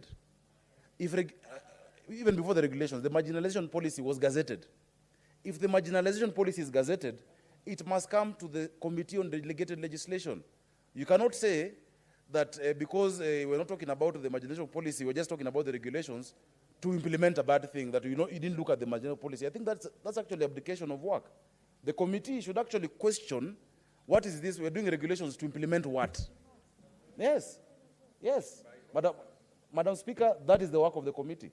Madam Speaker, that is the work of the committee. So I oppose, because if you're talking about access to water, it might look like areas in Nairobi have access to clean drinking water. They don't. Look at Nairobi River. In fact, look at what is happening in our counties where people are actually dying of cholera. The biggest cholera outbreak has been in Nairobi. It's not been in any part of the country. And it says that, Madam Speaker. So, Madam Speaker, I don't understand any method of identification. And for the record, Madam Speaker, because I've seen which senators are trying to intervene. Madam Speaker, when it came to the matter of revenue sharing, I stood with counties because I believed when it came to resources, the counties that were actually marginalized deserve to get that money. I believe in that. I believe in one Kenya. But, Madam Speaker, there is no way That when things, people are fair weather in this house. When things suit you, you forget people who stood with you. Madam Speaker, there cannot be any justification as to why those children next to Korogosho in Dandora, Madam Speaker, who are actually walking on feces as we speak, you say those are not marginalized areas. Yet you're talking about sanitation. Those are the words the chairman has used. That is sanitation, Madam Speaker. That is access to water. That is access to health care. There might be many buildings called hospitals in Nairobi, but are there drugs, Madam Speaker? Why do we have high mortality rate in the city, Madam Speaker? So because of that, Madam Speaker, I completely oppose this report, and ideally, I think we need to revisit that marginalization policy. So there's no way I will accept the knife that is going to slaughter yet and say, this is what is going to implement that policy. The policy itself is flawed. So I will not accept this tool that is going to implement a policy that is flawed, that does not take due regard to the majority of the marginalized in this country, Madam Speaker. I will not, and I will vote no. Madam Speaker, additionally, and kindly ask Senator Ledama to stop arguing from his seat. You'll have your turn to speak, and you can support. You will not. Madam Speaker, it is good that county governments have been brought on board. In as much as these projects will not be implemented by county governments, they are to be implemented by the national government, but they'll be implemented within counties. There must be a different approach to how you sort out, how you bring people back, up to speed. As I said earlier, an intervention, for instance, my issues of water in Nairobi need not just an intervention in Nairobi city, but they need an intervention in Murang'a, where we have Ndakaine, where we have Ndarugo River, where we have the Northern Collector Tunnel. So you might be sorting out the issue of access to water in Nairobi by creating an intervention in the next county. And that is exactly what the principle of subsidiarity means. I know the chairman has spoken about that. What the principle of subsidiarity is simple. That a service is best offered at the lowest level compatible with the benefit area of that service. That is the principle of subsidiarity. And that is how we must be approaching development. That is development economics 101, So there is no way, Madam Speaker, there is no rational. In fact, when I accepted the first point of order, I was waiting for the chair to convince me how some of these areas would not, you'd ignore Nyalenda slums, Madam Speaker, in Kisumu, where there's abject, this access of these things are not there. Why do you think we have fires every 2 weeks in Nairobi, in Mathare? It's because of lack of proper connectivity of electricity, such that people are going to get fake power connections, and they're burning their houses, people are dying. So will you say there's electricity in Nairobi, so we leave it? Is it proper? Is it affordable? The Equalization Fund, to some extent, in those areas would have been subsidizing electricity access in the slums. That is a creative way to look at it, Madam Speaker. So yes, something can look like it has been provided, but is the benefit area compatible with that service actually enjoying the provision of that service, sorry, Madam Senator Cherargei, what is your point of intervention? Madam Speaker, is it in order that the chair of delegated committee, Senator Faki, has told this House that this was just for the administration of regulations?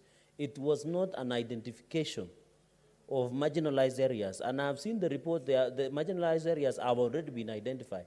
So, Madam Speaker, the Senator of Nairobi should separate the issues. Because the report we are not discussing the identification of marginalized areas. We are more of discussing the management and the administration that we are talking about. So is it in order to mislead the House here that the report is indicating something else? Senator Were, what is your point of order? I'm going to start asking members to quote. Yes, after this, Madam Speaker. After this. Thank you, Madam Speaker. I just want to help clear, and the chair can attest to this. There's no way that you can develop the how without looking at the who, even in your development of the how.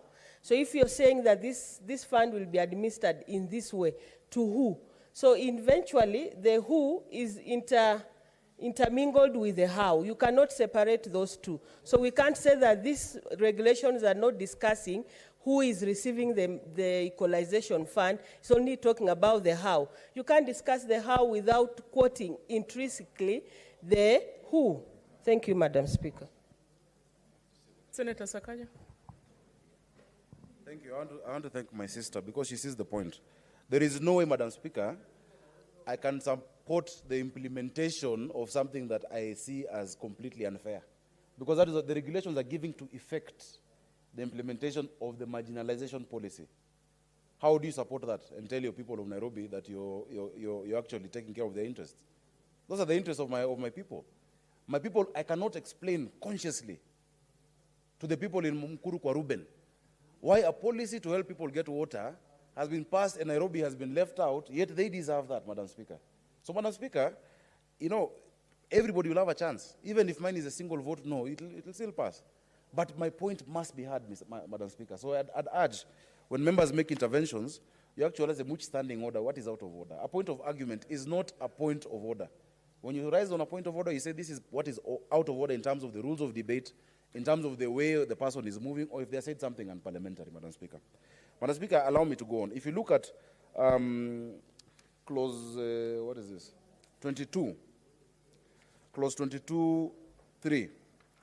It says that in identifying the programs, this is how you implement it. In identifying programs and projects for inclusion in the work plan, the CEC member responsible for matters related to financial one take into account the criteria recommended by the Commission on Revenue Allocation.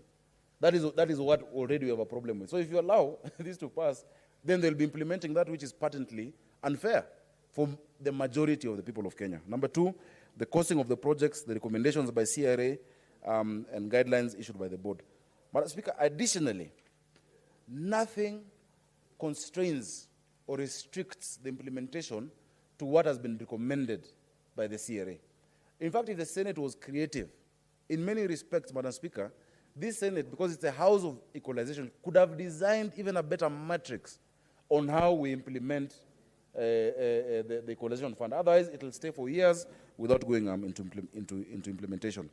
Madam Speaker, in this report, I have seen the brief that has been given. If it was not part of it, Chairman, maybe you would not have included it, but we have to talk about it because it is within here. The counties that are going to benefit are 34 counties, and of course, many of these counties, for a long time, have been left behind. They have been left behind in terms of health, in terms of roads, in terms of education, in terms of many things. But the folly and the fallacy in the minds of many people is just because you stay in Lavington or in Westlands or you come to Parliament on this side of Nairobi does not mean the people of Nairobi are enjoying that which you think there is. The level or lack of access to these things that Article 204 talks about is highest per capita, it's highest per individual in this capital city, Madam Speaker. And I will not stop talking about that. It is very high. In fact, I wish the committee has time. We can, you know, even after we pass this, just let's go around and look, you know. Madam Speaker, the other day, I was opening a basketball court in Korogosho with Masai Ujiri from the Toronto Raptors. And later when we met the next day, he said the hardest thing for him was that in as much as he's helping those people in poverty with sports, the fact that they were going to be exercising and panting as they're breathing heavily next to a dump site, Madam Speaker, was very sad to him. Today, if you look at this country, the amount of money used to sort out respiratory illnesses around that area is the highest. Respiratory illnesses. A child is born, even the mortality rate, the life expectancy, because of sanitation, is lowest there than any other part of this country. So how do I consciously then say that there's no the prevention index, that lack of sanitation there, more than 500,000 Nairobians would not deserve then to be addressed in terms of sanitation. So they should have used different language if that is what else they expected. But finally, Madam Speaker, I'd like to advise my colleagues from these 34 counties that, you know, the mentality that one does not have because another one has is wrong. Your county will lose nothing if my slums are included. They lose nothing. And that is why even when Nairobi was getting 134 million, I stood with your counties. Because I understood what devolution is and what development is. And what was the ultimate outcome? A win-win.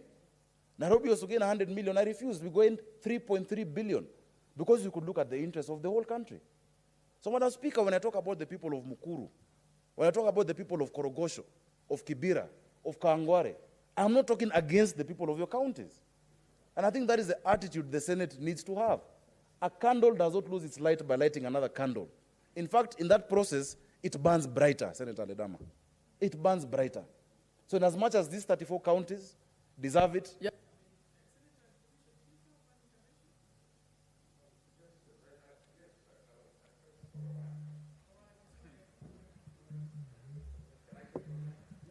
Yes, go ahead. And you will remember to give Senator Sakaja 1 minute. Madam Speaker, I was actually not disrupting the senator, and I like for him to speak. This is Nairobi. He has to speak. But, and let him tell us about Nairobi. We all live here.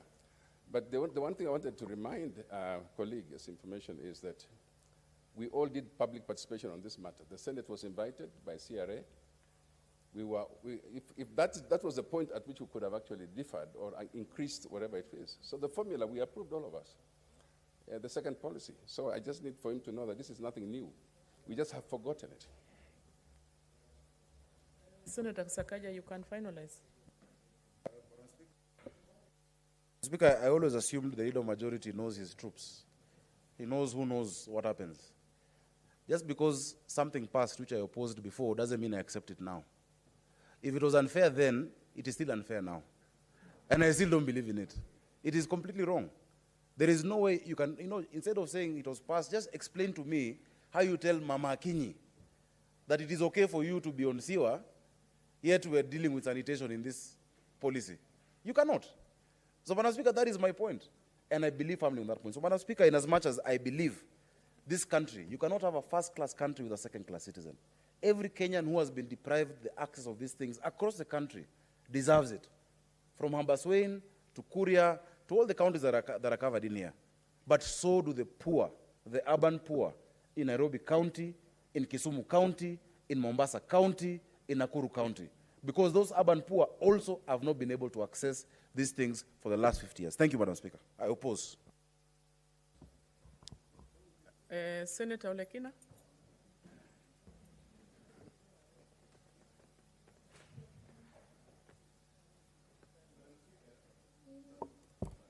Madam Speaker, I rise to support this report by the Senate Sessional Committee on Delegated Legislation, the report on the consideration of the Public Finance Management Equalization Fund, Administration Regulation 2021. Madam Speaker, I've listened keenly to the submission by my good friend, Senator Sakaja. And Madam Speaker, I'm a firm believer that neglect by national government of the slums area is not tantamount to marginalization. What is happening, Madam Speaker, in Nairobi County is that the national government has neglected areas which were supposed to be able to develop. Madam Speaker, Article 204 is very, very clear in terms of marginalization, in terms of on how this policy... Senator, just 1 minute. Senator Sakaja.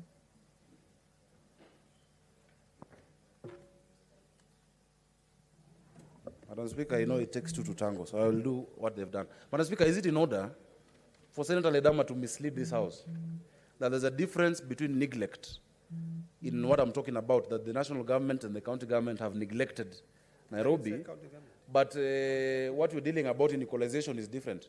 Madam Speaker, when Article 204 of the Constitution talks about areas that have been left behind in terms of access, it's because of neglect. It's because in the last governments we had from independence, they decided that this northern frontier, especially counties, should sort themselves out. But the national government focused on what they call productive, sessional paper of number 1 of 1965. That was neglect. The fact that schools were not built in the arid areas, that was neglect.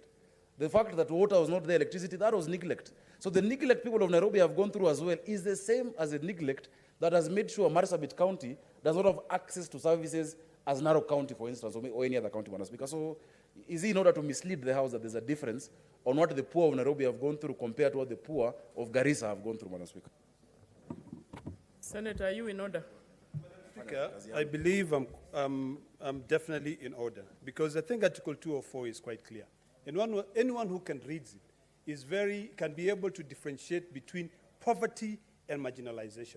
Madam Speaker, on a daily basis in urban areas like Nairobi, Soweto, in South Africa, slums are mushrooming every now and then. That is because of the rural-urban migration. But the fact that areas have been marginalized, it's quite clear. When you read the Constitution, it is not the Constitution that says that choose areas which have been left behind. When you go to Marsabit today, Madam Speaker, I was in Marsabit a few months ago, you'd be shocked. People do not have electricity. Equalization Fund talks about electricity. People do not have water. Equalization Fund talks about water. People do not have, they don't have roads. In Nairobi, the expressway, people in Nairobi benefit from the expressway. Madam Speaker, this is an issue of looking at the country and looking at areas that have been marginalized, areas that have been left behind, that do not have any access to these basic services. Madam Speaker, since this fund was established, one thing which shocked me is that even the Serem Commission at first did not allocate any money. There's about 7.4 billion shillings which was not allocated. Right now, that fund has over 51 billion shillings. This Senate is supposed to be able to unlock those funds. I agree with the courts that if the regulations were not gazetted, if the process was not clear, the Parliament should be able to unlock those funds. We are now discussing about how do we unlock these funds. Madam Speaker, I'd be lying to you and to Kenyans if I stand here and I say I do not want Narok County to get the 2.1 billion, which has been locked by the court ruling since someone went and stopped this money from going to counties and helping our people. Madam Speaker, if you look at, I'm looking for my notes. Sorry, Madam Speaker.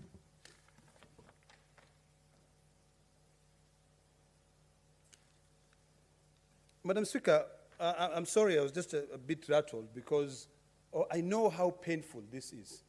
I know how people are living in destitute poverty. If you go to Marsabit, if you go to Narok County, if you go to Kajiado, and not the entire county. In urban areas, it is the county governments and national governments that neglect, because the amount of money we allocate to counties and the amount of money which Nairobi County or cities actually are allocated by national government, it's a lot compared to what other people from Isiolo should be getting.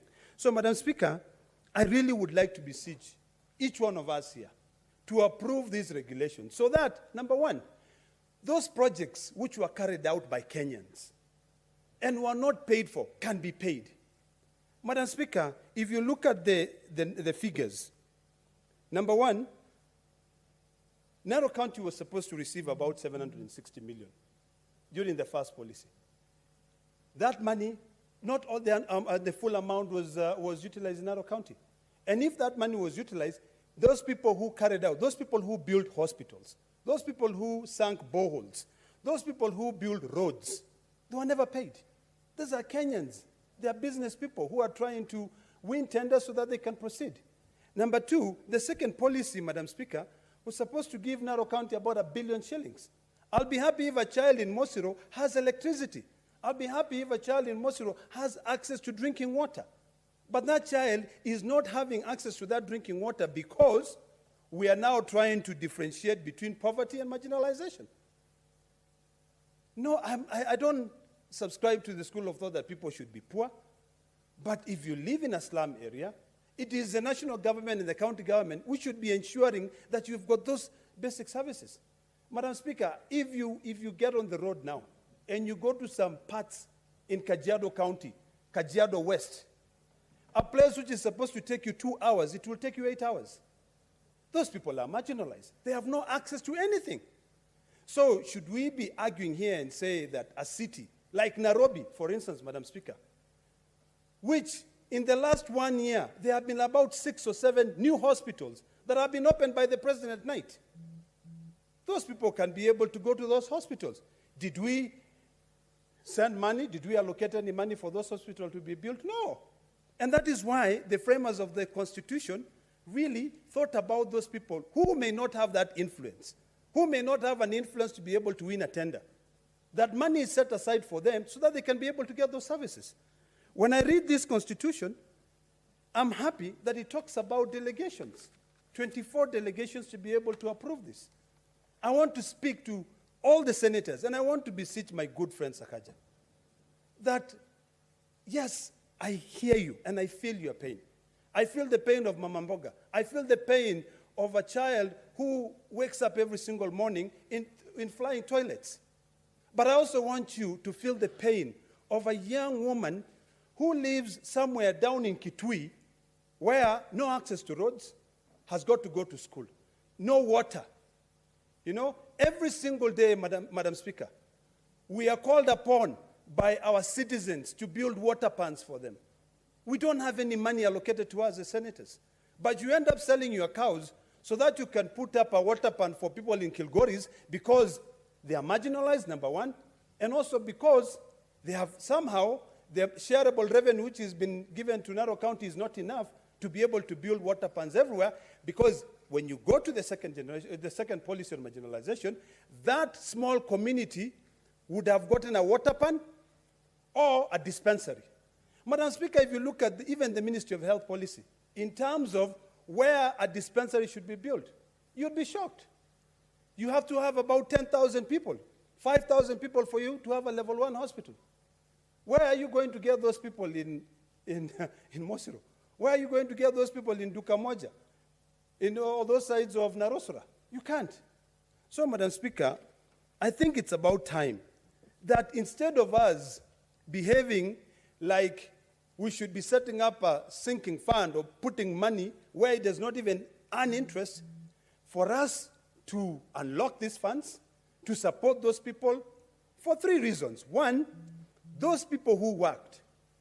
I've met with so many people, Madam Speaker, who spent their own money to build beautiful health facilities.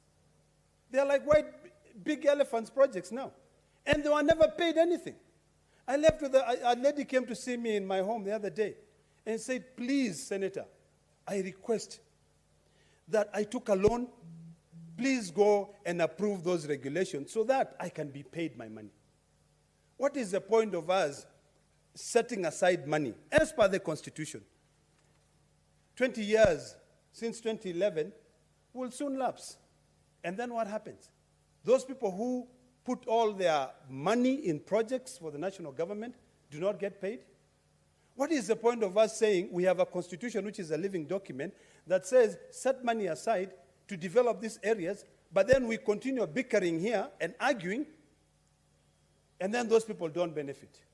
I think, Madam Speaker, I would like to request my colleagues that instead of even coming up with another formula or another policy, we extend the second generation policy, because even those people who are supposed to have benefited from the onset never benefited. If we are able to extend this second policy, you know we'll be unlocking a lot of money. In fact, Madam Speaker, if my figures are right, I hope I've written them somewhere I can see now. We're looking at about unlocking another 11 billion shillings. We had the first one was about 7.6 billion, which was never spent, which was never allocated. And then we have about, I don't know where I wrote that number. So in total, Madam Speaker, because I'm really passionate about this thing and I don't want to miss my point, we have 51 billion shillings lying somewhere. We have Kenyans, hardworking men and women, who have spent their money, their savings, taken loans, had their houses auctioned, had their vehicle auctioned, because we in this House of Parliament could not be able to pass regulations, could not be able to unlock this stalemate. It is about time that we now start thinking about our economy. People talk about taxation being the cause of all our problems every single day. Should we leave this to the courts to be deciding for us? Madam Speaker, yesterday everybody was happy in the streets saying, finally, the courts have seen the pain that we are going through as Kenyans. When they put a stop on KRA from now amending introducing the excise tax on petroleum product, that helped Kenyans. Now, let's think about the children of those contractors. Let's think about those areas which could be benefiting. Madam Speaker, if I take you to Narok, I'll show you buildings which were built about 4 or 5 years ago, and they're still staying idle because of that court case, because we have not been able to agree to release this money.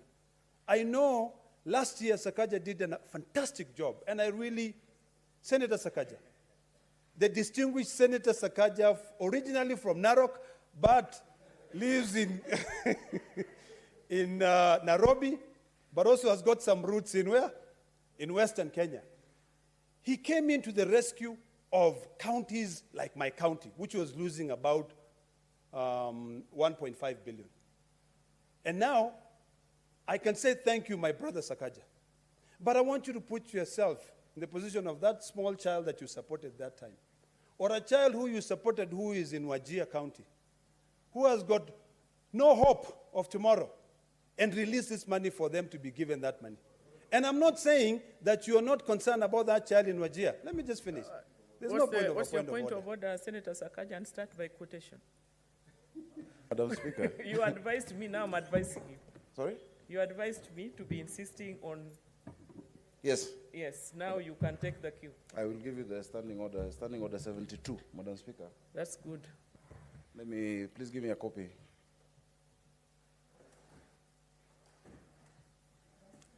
Just if the clerk can pass me the copy, I shall give you the standing order. Yeah, I don't know what happened. We don't have this. Yeah. Standing orders are nowhere in this house. The Constitution missing. Sorry, not everywhere. 72. Yeah. Sorry, Madam Speaker, not 72. It's standing order 115, irrelevance. Madam Speaker, is the Senator for Narok truly being relevant by trying to, first of all, mislead the House that I have anything against those children from those counties who are gaining, by saying that Nairobi children should also be included? Madam Speaker, if you listen to my submissions, I finished by saying a candle does not lose its light by lighting another candle. The same way I stood for all your counties, the same way you must also remember the poor and the marginalized in Nairobi who are not accessing that sanitation, that electricity, hence the fires in Mathare slums every 2 weeks, who are not being able to access water, healthcare, and sanitation. That is the point I'm making, Madam Speaker. So is it in order to personalize it, that there's somebody in this house who does not care about the poor in Wajir or Garissa? Madam Speaker, if there's someone who's paid the political cost for caring for the people from your counties, it is me, Madam Speaker. And that is in the record, anyone can see it, Madam Speaker, 10 times, including arrests, including intimidation, including banners and billboards being put against. I care about the whole of this country.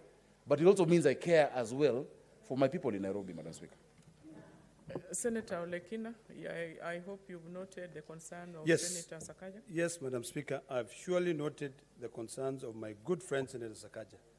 And let me state it here for the record. Senator Sakaja cares about all the children in this country. I just want him to understand that I'm not saying that he doesn't care. I just want him to distinguish between being marginalized and being poor. You could live in somewhere in Nairobi, even in Lavington, and you're poor. You're not marginalized. You can get access to clean water. The issue is very clear, Madam Speaker. Urban areas have access to other services that marginalized areas do not have access to those services. Urban areas have access to good roads that Narok County does not have access to those good roads. Or children in Narok County in poor, remote areas do not have access to them. Madam Speaker, when you listen to the people of Narok on a daily basis, they only come and ask you for 3 things, Madam Speaker. 1, please, water. 2, please, a good road. Number 3, Madam Speaker, a hospital. This is what this marginalization means.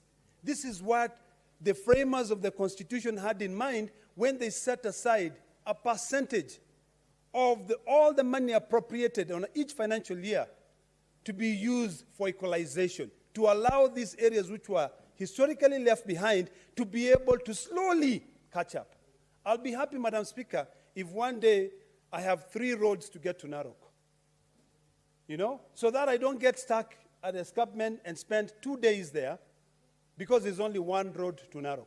Madam Speaker, I'll be so happy when I go to a place in Anaibor Hajijik, in Narok, and I get clean water.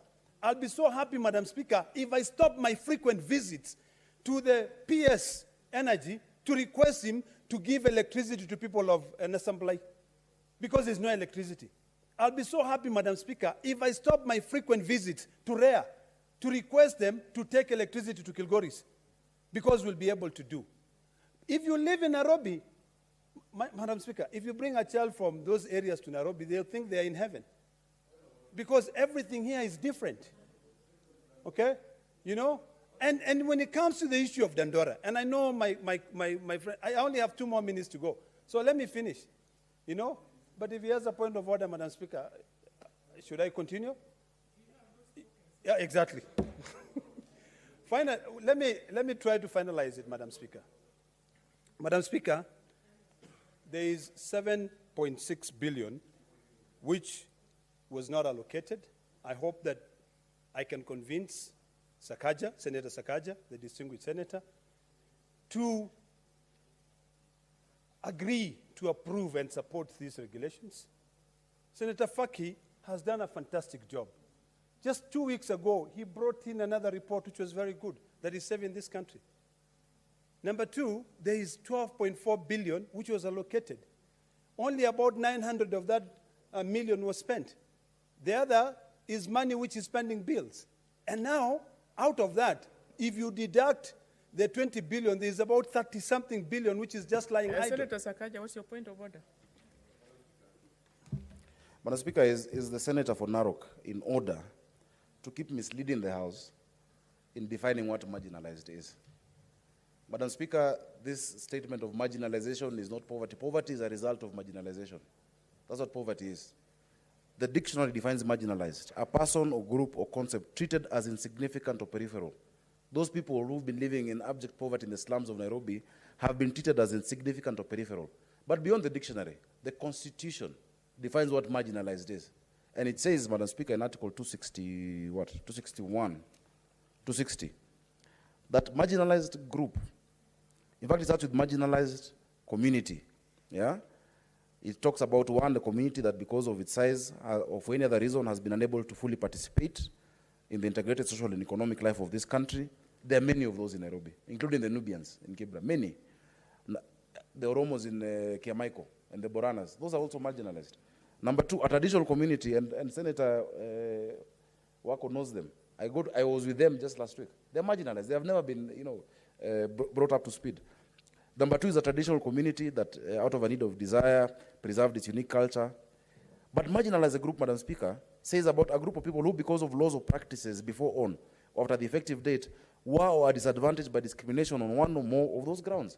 Madam Speaker, there are groups in this city that, Madam Speaker, have been discriminated even because of their ethnicity, from development.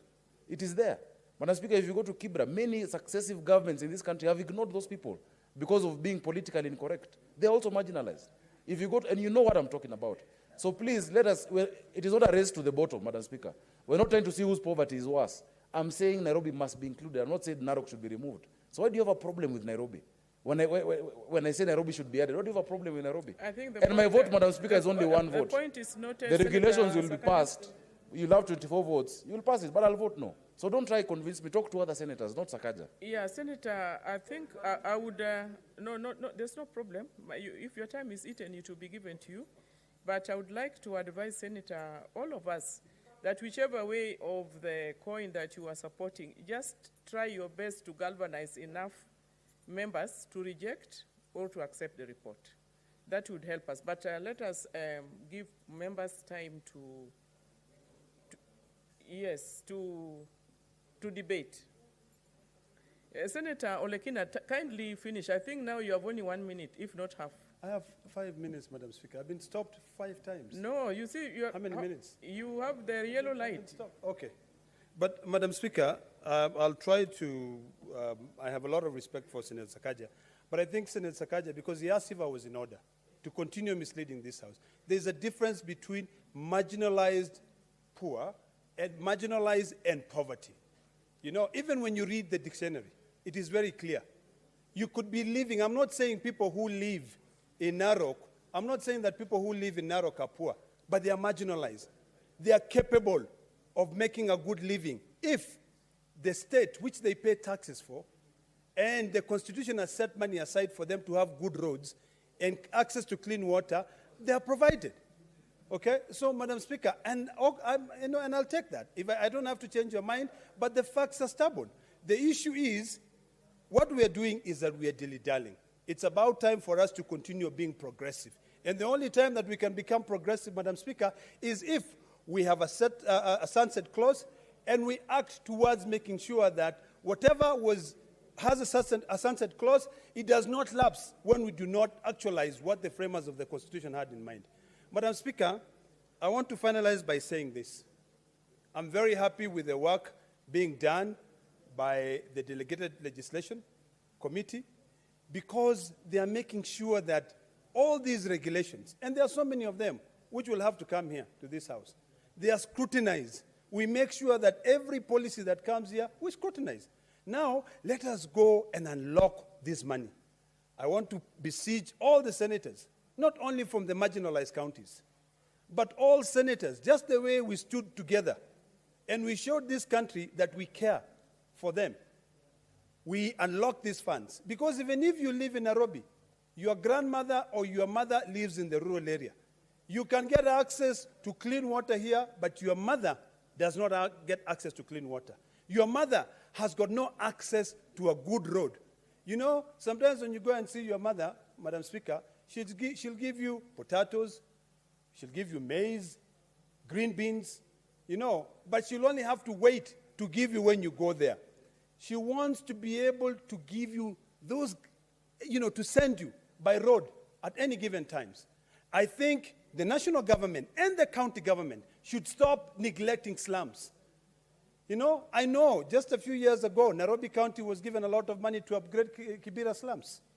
But corruption came in the way. And people, instead of upgrading the slums, they ended up taking the money for themselves. Let us not, you know, let us not confuse neglect and being marginalized.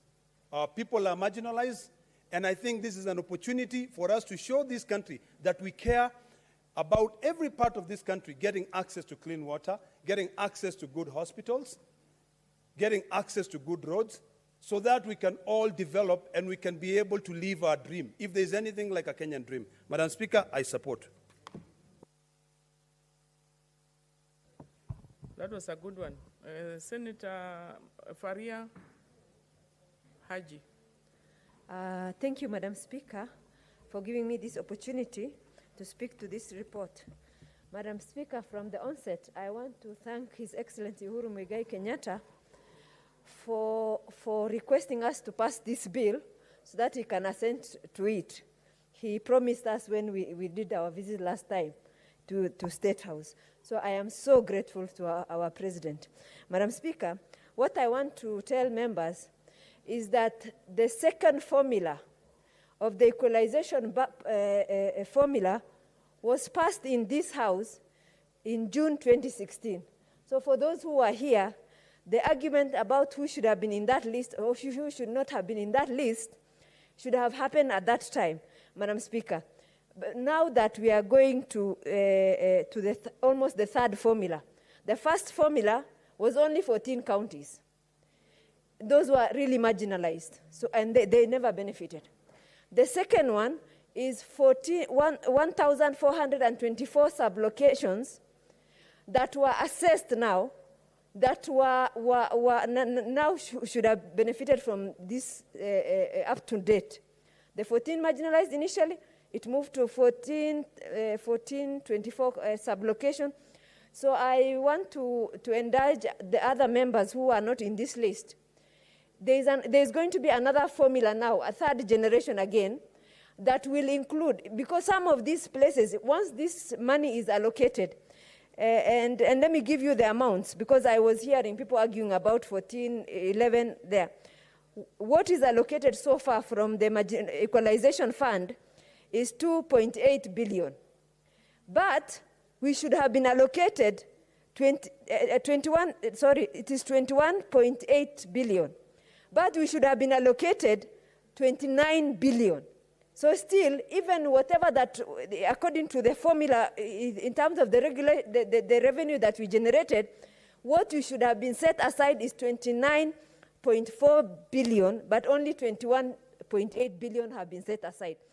So, Madam Speaker, the other day, one of my former Oxfam colleagues that I worked with a very long time ago, like I think 95, 96, who was at that time just, a procurement person, called me the other day and told me there is his money that is stuck in Treasury, and he had completed his project in 2018. So he's really struggling because he doesn't have money to pay that amount, because this money needs to be unlocked, because the initial regulations were rejected, but the governors were not happy and they took it to court. Madam Speaker, the improvement from the other regulation to this one is the fact that there are two, at least, representatives for Council of Governors. There is one from the Council of Governors, and there is another one from this House who will represent the interests of counties, I'm assuming, if we nominate somebody into that board as senators. So I think it is much better than it was. It is much better than it is. So, Madam Speaker, in terms of which areas should not be in, which areas should be out, I think those are the arguments that we need to give when we are passing the third generation formula. So I am really also grateful, like Senator Olekina, to our brother Senator Sakaja for helping us during the formula. But his time is coming, and we will also support him now to ensure that also Kibera is included. So, so there is your time, Senator. The problem is, this equalization fund should have started in 2010 once the Constitution was passed. So it is 11 years late. Can you imagine somebody who was, the Constitution had recognized that they have a problem, and their problem has not been solved 11 years later? So as a House, Madam Speaker, we need to be conscious of that fact, and to be conscious of the fact that since 2018, there are people who have not been paid. And Madam Speaker, as you are very much aware, capital does not come for free. Most people who implement projects borrow from banks, Madam Speaker. And there are so many people, if we don't pass this regulation, will be bankrupted. And it is not only from, these people are not even from the marginalized counties only. Even, I'm sure, the greater number of people whose money is stuck, I'm sure they are from Nairobi County, because that is where the majority of the capital comes from. Because the people have completed projects and they have not been paid. So their capital is stuck with the government because there is no legislation to pay, because the initial one was rejected. Madam Speaker, I just hear people talking about having one road.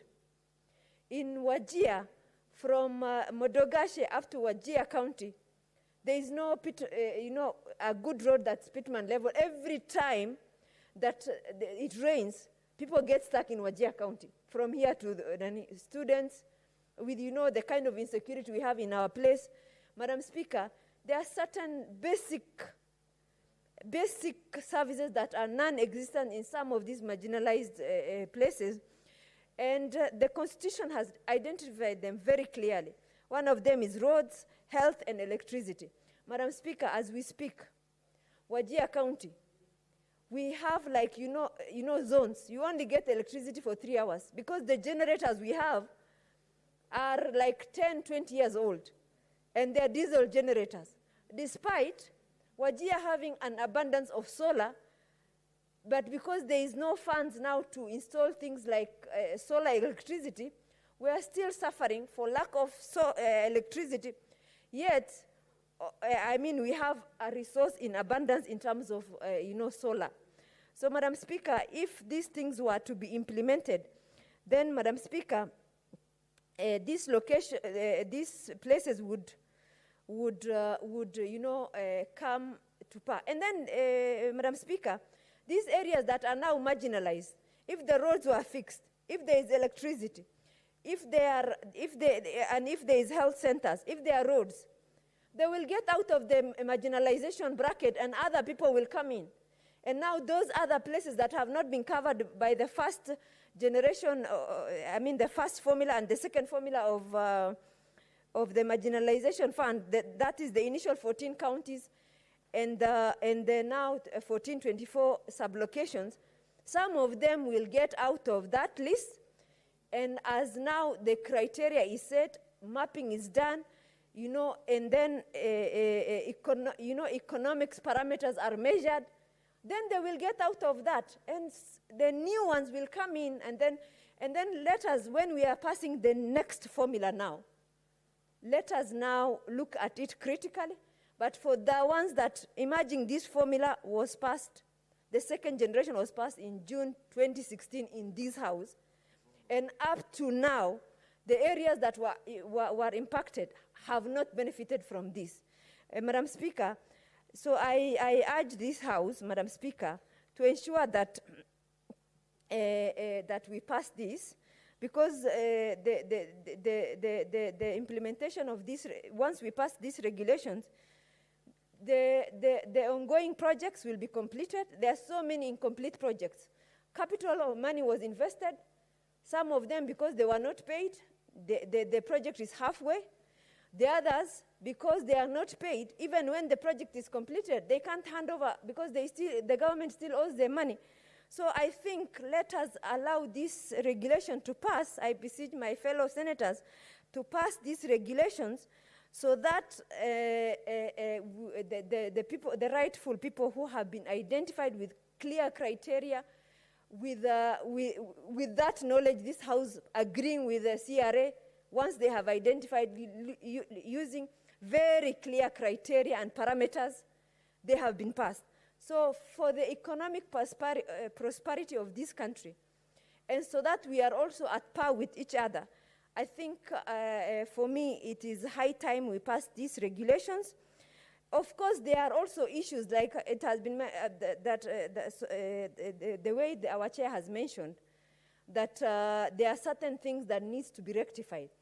And Treasury has promised us that they will rectify within 6 months after we pass these regulations.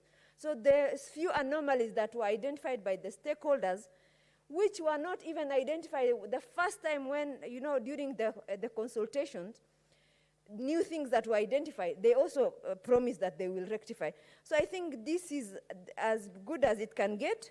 If for 11 years this thing has not been passed, and there was no proper, legal framework to implement, if we reject it now, it will probably take another 11 years, and that means that the Equalization Fund would have lapsed, because it has been emphasized that it will just be in existence for 20 years. 11 are already gone.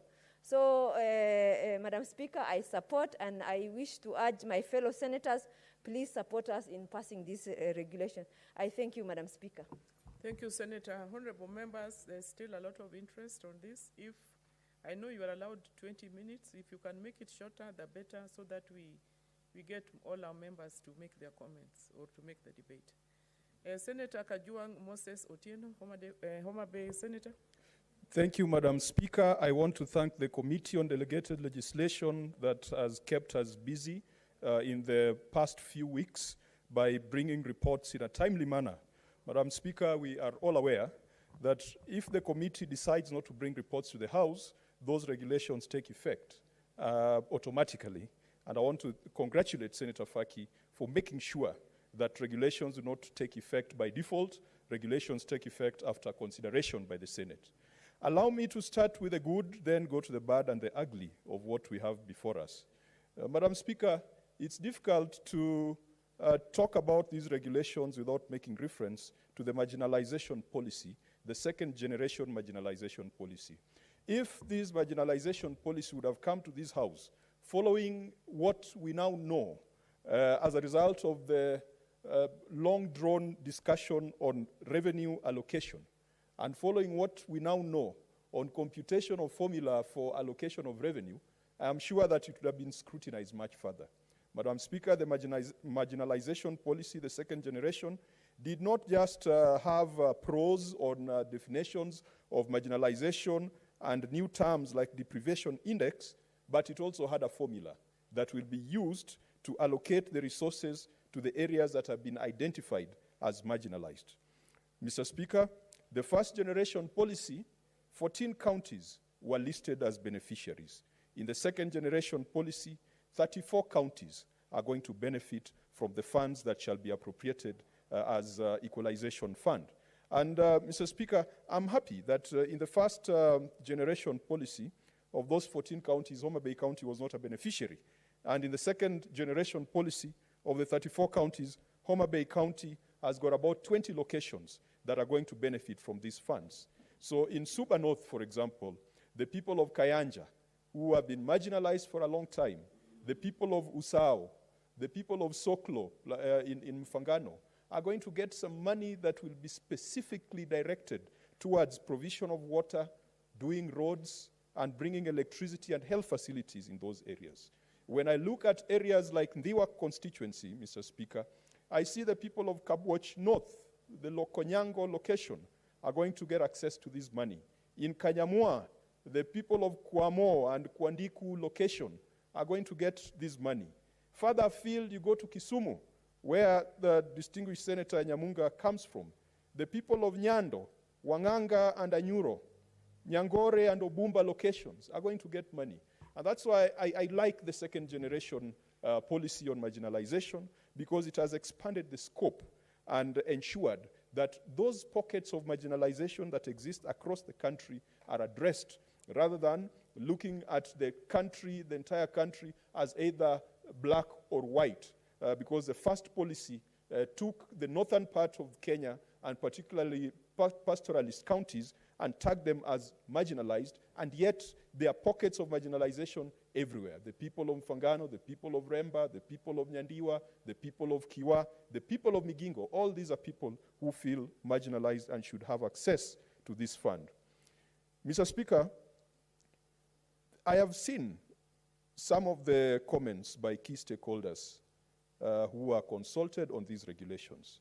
And to me, that now brings me to the bad and probably the ugly of these regulations. On the introductory pages, Senator Faki, I think paragraph 8, says that there will be necessary amendments to be brought before the House within 6 months. Now, I'm a bit worried when we are passing regulations on the basis that within 6 months, Treasury will come back here with amendments. We know the reputation of Treasury. Once they have their way, they behave like adolescent boys and girls. Once they have their way, you'll never see them again. So the promise that Treasury will come back to us within 6 months to amend these regulations, Mr. Speaker, unfortunately, I don't buy it. I wish we could have the right regulations that satisfies the requirements and the desires of all stakeholders. If you look at page 7 of the report, Mr. Speaker, on the administrative structure of the fund, there is quite a bureaucracy, because you have a county technical committee, a sub-county technical committee, and a project identification and implementation committee. Now, the Commission on Revenue Allocation, which is the body that is constitutionally mandated to advise Parliament and the nation on the Equalization Fund, on page 12 of this report, paragraph 41, has talked about over-representation of the CDF in those structures. And you'll realize that the County Technical Committee, there are CDF managers, and then the National CDF Fund Manager. Sub-County Technical Committee, there's a CDF manager. Project Identification and Implementation Committee, there's a CDF manager. Nowhere have you seen a sub-county administrator, nowhere have you seen a ward administrator as being involved in identification and monitoring and implementation of projects under this fund. Mr. Speaker, that is a bad sign. Additionally, the Commission on Revenue Allocation has raised a flag on expenses of the fund. As we speak, 4.8% of the fund in the first generation had been allocated to administration, 598 million. Mr. Speaker, 598 million, assuming that even with the public procurement, sinking a well could be 2 million Kenya shillings. 598 million that is being used in administration could probably drill 280 wells. We must ensure that we've got a reasonable cap on the administrative expenses of the fund. And the Commission of Revenue Allocation expressed that concern, and it is captured by the chairman very clearly in the report on page 12. The Controller of Budget, another very important constitutional entity. On page 12, paragraph 44, the Controller of Budget says that a little more needed to be done for the regulations to work efficiently. Remember, it is a COB that shall authorize withdrawals from this fund. And the COB is telling us that this thing is still not ready for implementation. We are going to run into headwinds when it comes to implementation and drawing of funds, drawing of money from this fund. Now, let's consider another critical stakeholder, the Central Bank of Kenya. And Senator Faki rightly sought the views of the Central Bank of Kenya on those regulations. The Central Bank of Kenya expresses concerns on the issue of commingling of funds and says that the regulations are not explicit as to where the funds shall be deposited. Of course, the regulation says that this money shall be sent to counties as a conditional grant, the same way we do conditional grants at Adora and Kara. But remember, once the county government has this money, the county technical committee is chaired by the county administrator, not the county government. You're going to have conflicts. There is no way the county will receive money, the CEC Finance will receive money and pass it to another committee headed by a county technical committee headed by the county commissioner. You're going to have conflicts in this. And in that committee, Mr. Speaker, the county technical committee, all the elected leaders are represented. The governor is there through the CEC Finance. The ward reps are there. The MP is there through the CDF. It is only the senator who is approving the policy and approving the regulations, who has absolutely no role to play in those structures. I think that needs to be corrected.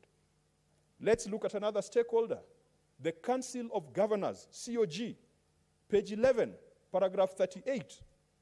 They have said, halt the regulations, because they are concerned about a few things.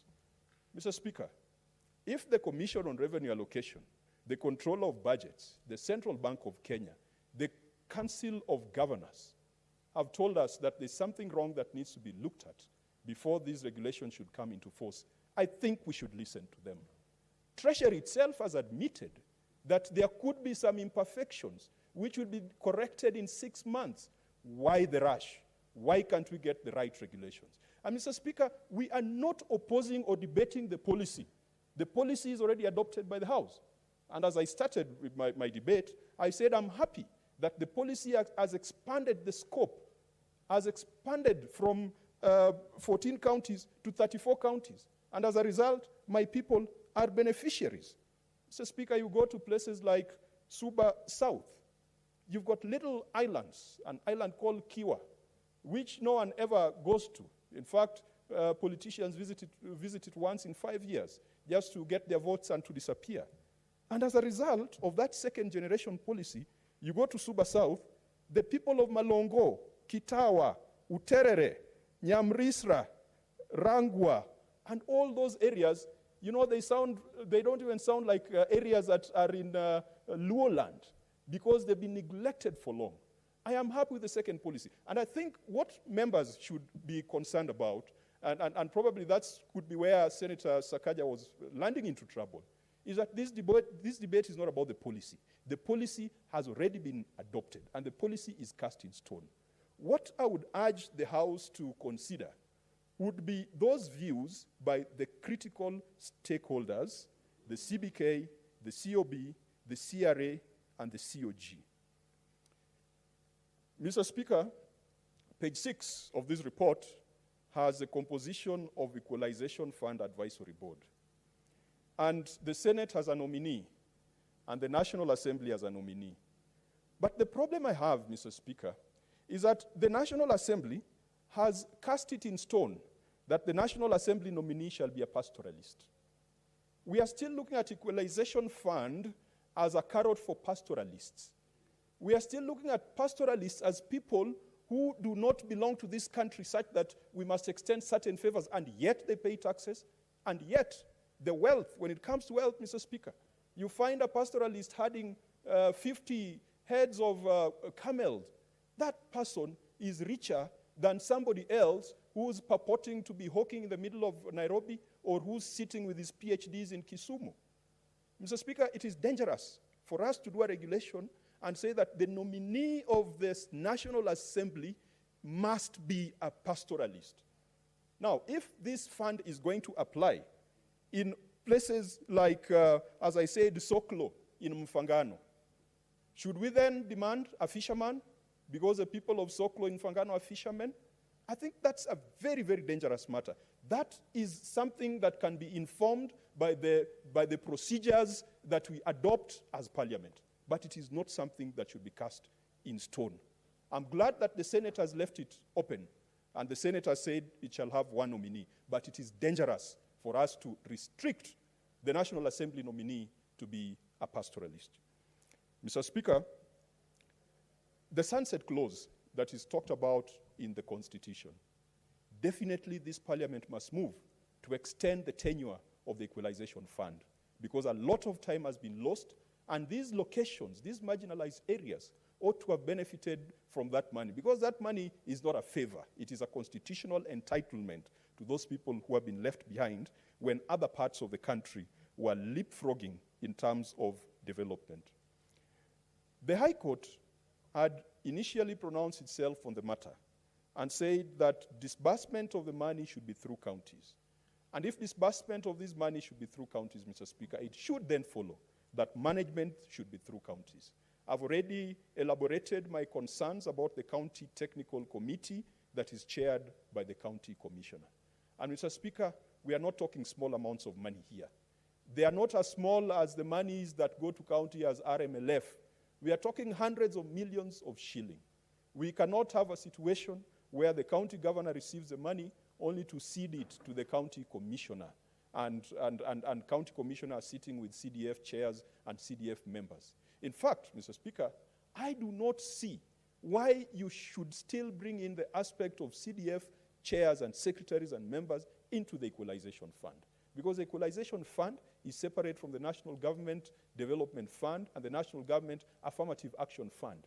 If you are to bring the CDF, then those people on National Government Affirmative Action might also want to be represented on that table. And then you're going to have a very, very crowded situation.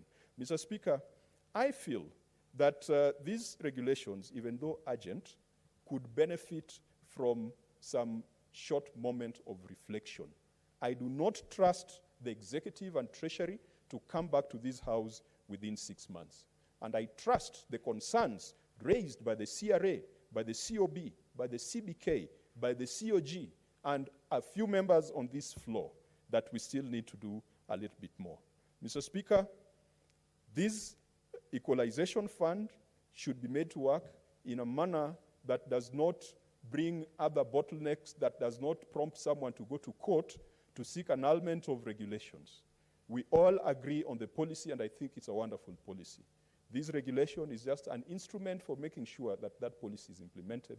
And I want to urge Senator Faki that even calling the vote on this matter, you probably might want to ask the chair to give you a little bit of time to do some consultation, and you can also convince those of us who are assigning a lot of weight to the reservations by the various stakeholders. Otherwise, a very good idea might be lost because you have not interrogated the facts properly. Thank you, Mr. Speaker. Senator Gertrude Musurove. Thank you, Honorable Speaker, for giving me this opportunity to support this report that has been brought forward by Senator Faki. And indeed, it is good that this report has been brought here. But Honorable Speaker, when we look at Article 204 of the Constitution, it talks clearly, it speaks clearly on the issue of equalization funds, and it's premised on the fact that the far-flanked areas that are marginalized, that those areas should be able to enjoy the basic rights like human rights, like water, electricity, and all the essentials that are in other counties. Honorable Speaker, my greatest concern is that I remember at one point I was the vice chair of a National Council of Nomadic Education in Kenya.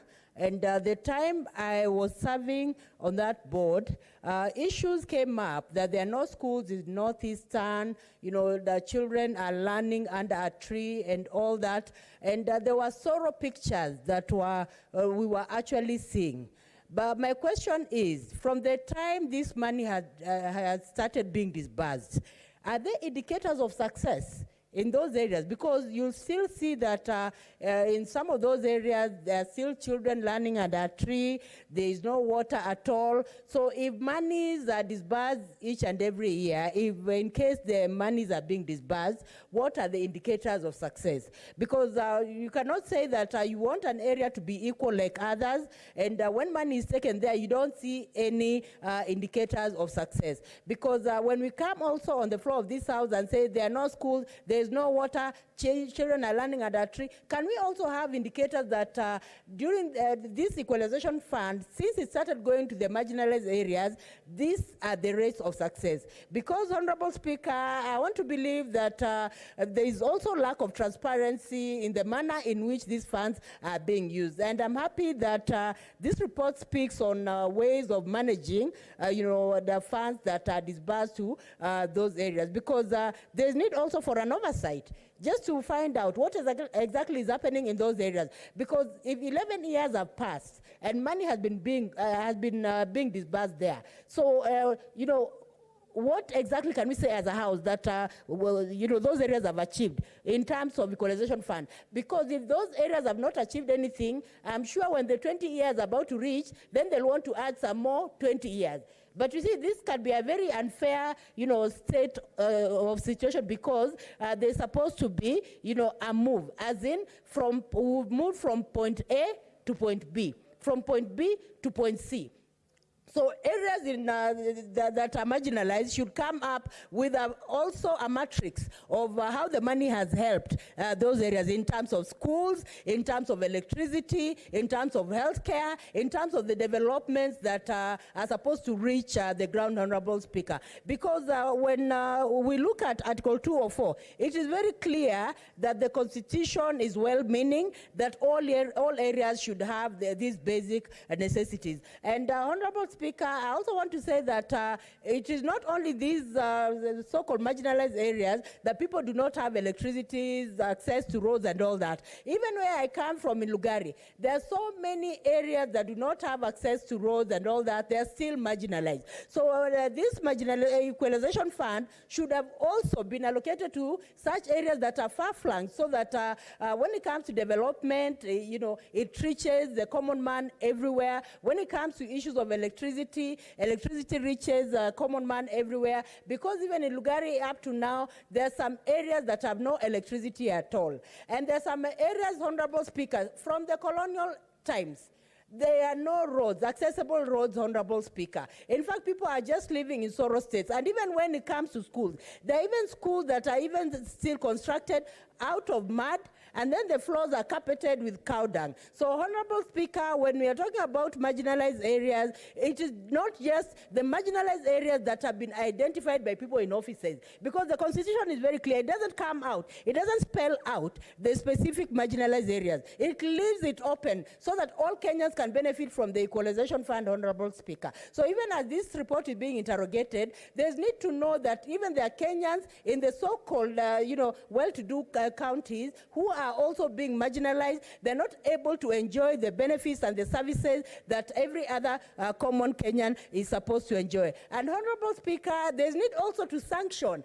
the misuse of this money, because we cannot talk of a lot of money being sent to these counties, and then we talk of unfinished projects. So how can we have unfinished projects, and then you want money also to be paid for those projects, Honorable Speaker? We cannot be talking about initiating new projects, yet there are also old projects that money was set aside, people were paid, but there's no indicator of success, and then we now decide, let us start new projects, Honorable Speaker. There is need to interrogate, and interrogate thoroughly, to ensure that Kenyans are not getting a road deal, to ensure also that people in the identified areas are not getting a road deal, and also to ensure that this Equalization Fund also benefits all Kenyans across the 47 counties, just like Senator Sakaja has mentioned, that we also have the marginalized people in Mukuru, Kwanjenga, and all that. I'm also mentioning that in Lugari, we also have areas that are far-flung, marginalized. They've never seen electricity from the colonial days. They have never accessed roads from the colonial days, and nobody is speaking on their behalf. So there's need to ensure that this Equalization Fund continues to expand to all the 47 counties, so that all areas, the Honorable Speaker, are able to enjoy the benefits, the human rights benefits and the socio-economic benefits that are stipulated in our Constitution, Article 43, Honorable Speaker. Thank you for giving me the opportunity, and I hope that there will be service for all Kenyans with regard to this Equalization Fund, so that the areas in Northeastern, the areas mentioned, and the areas not mentioned, like Lugari, also come on board, so that none of them is left behind, Honorable Speaker. Thank you for giving me the opportunity. I support. Senator Abshiro Alaki. Thank you, Mr. Speaker. Mr. Speaker, I rise to support the report of the Sessional Committee on Delegated Legislation and to support the request by my chairman, Senator Faki, who I must admit has done a fabulous job to ensure that the framework is in place for the Equalization Fund. The same questions that people have asked on this House, we've asked. In fact, myself, I raised the question of, we've been at this for so long, why are we rushing it? But if ever I had a doubt, today my answer is on the floor of this House. There's urgency to our approval of the Equalization Fund by this House, Mr. Speaker.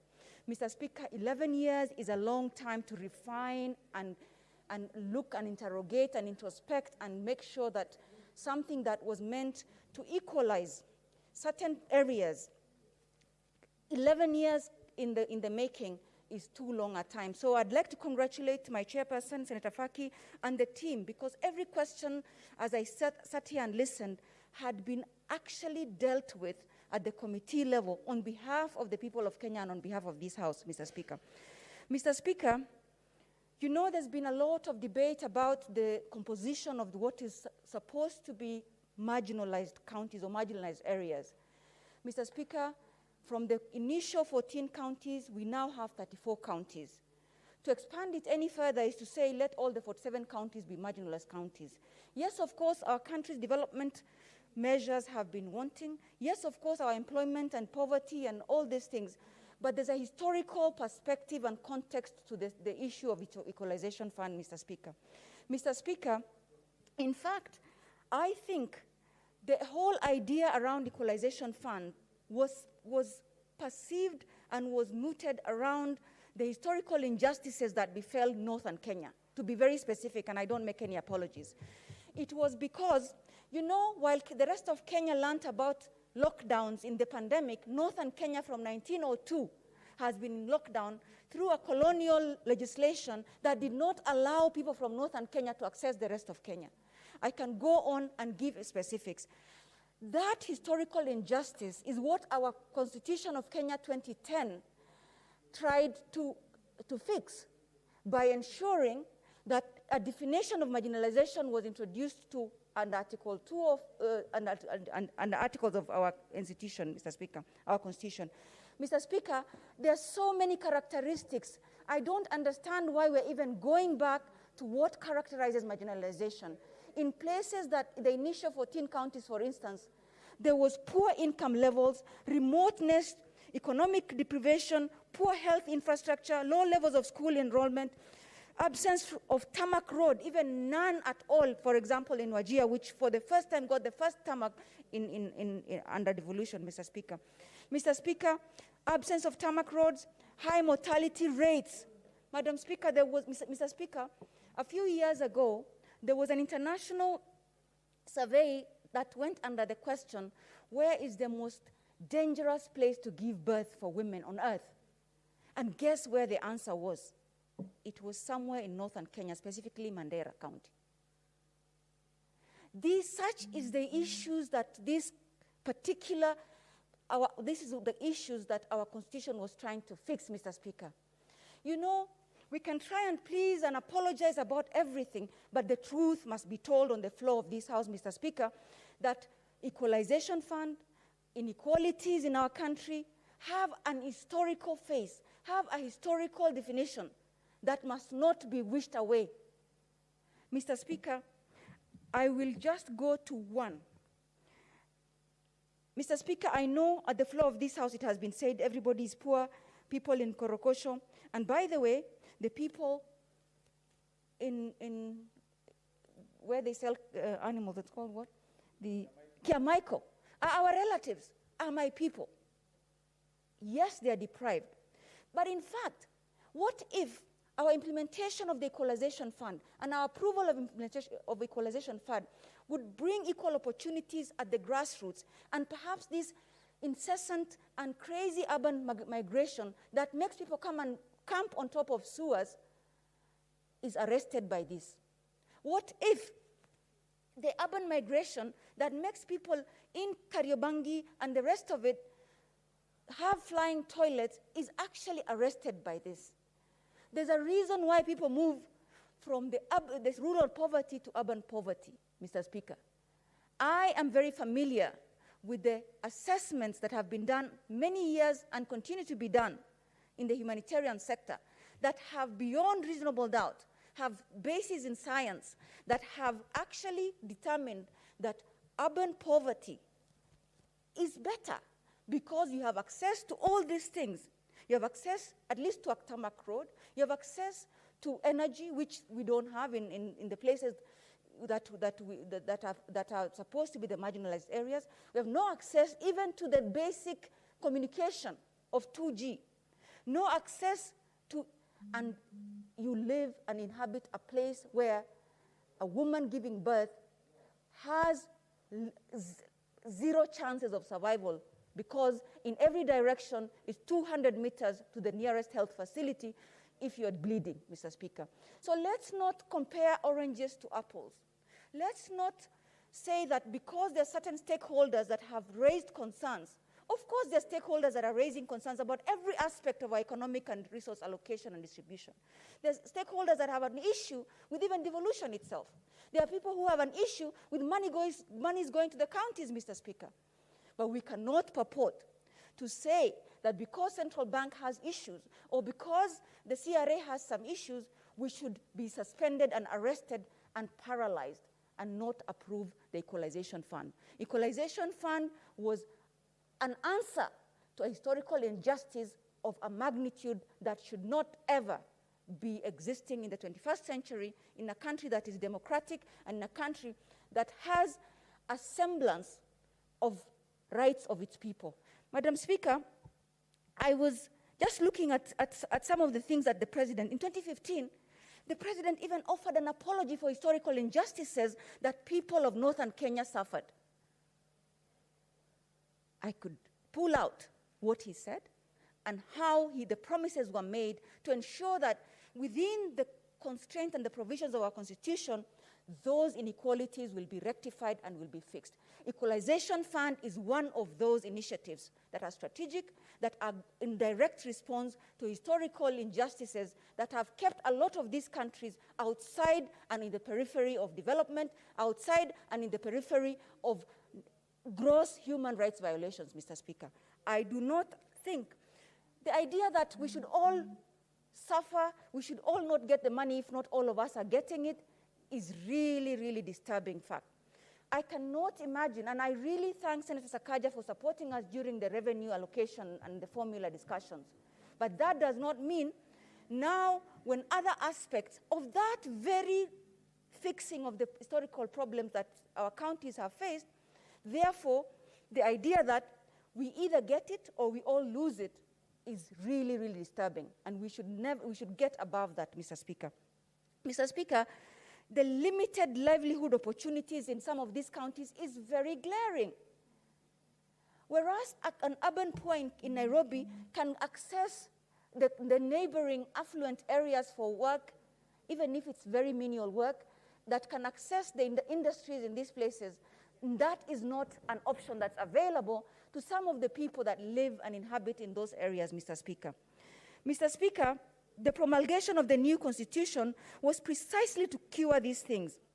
There are progressive elements in this constitution is the recognition of marginalized and minority groups and the specific provisions of resource and allocation and mechanisms for bridging the inequalities.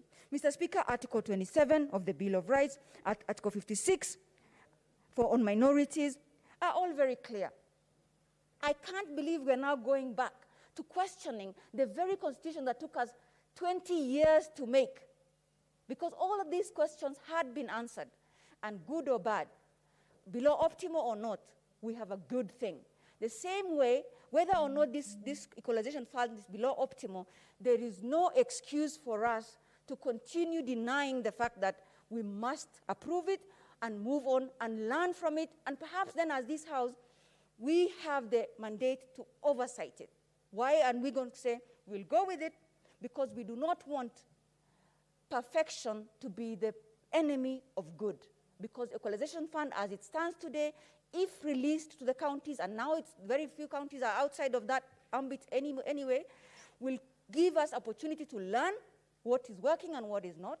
Will give us an opportunity to correct course. If at all, then this is not something that we can implement. But to say, let's all be paralyzed because we must all get this fund is to defeat the very devolution that this House is supposed to ensure survives.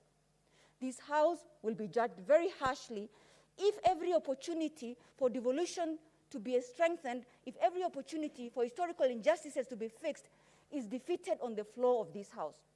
Why did we come here? We have a job.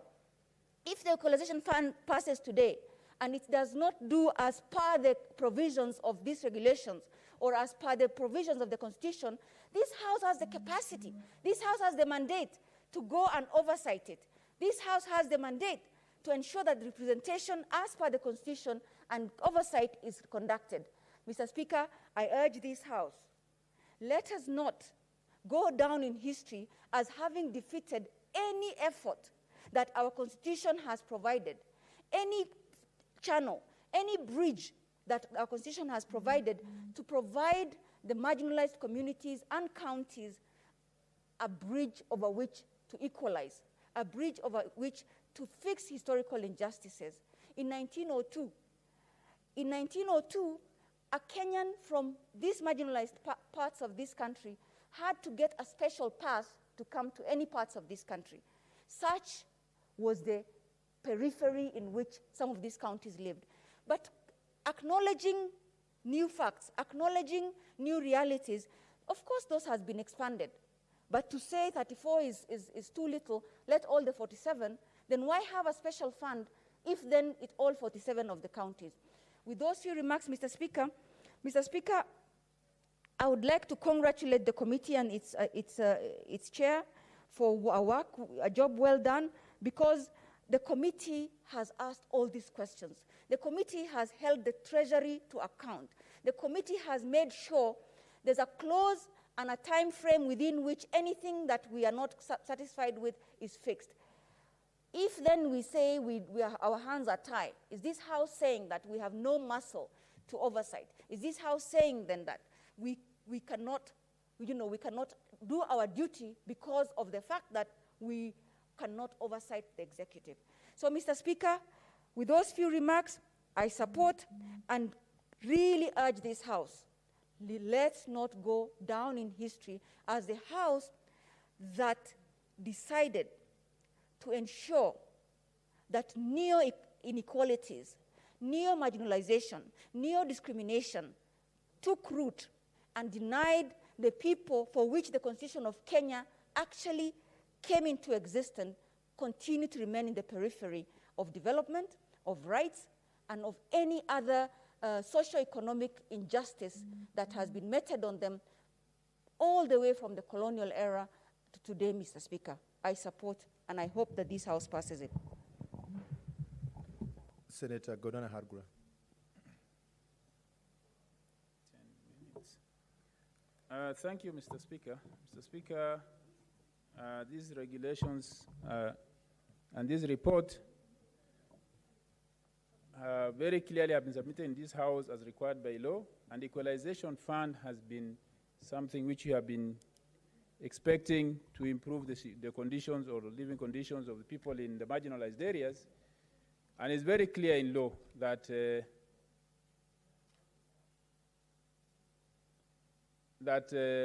in our Constitution we set out to provide 0.5% of our budget of all the revenues collected by the national government in each year.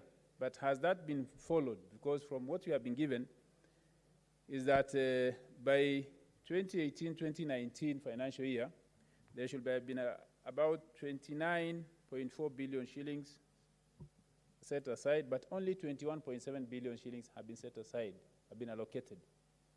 So which means it's very clear that the national government is not following the Constitution there, and we demand by the time these funds are implemented, then it should be the entitled amount, not the actually allocated amount.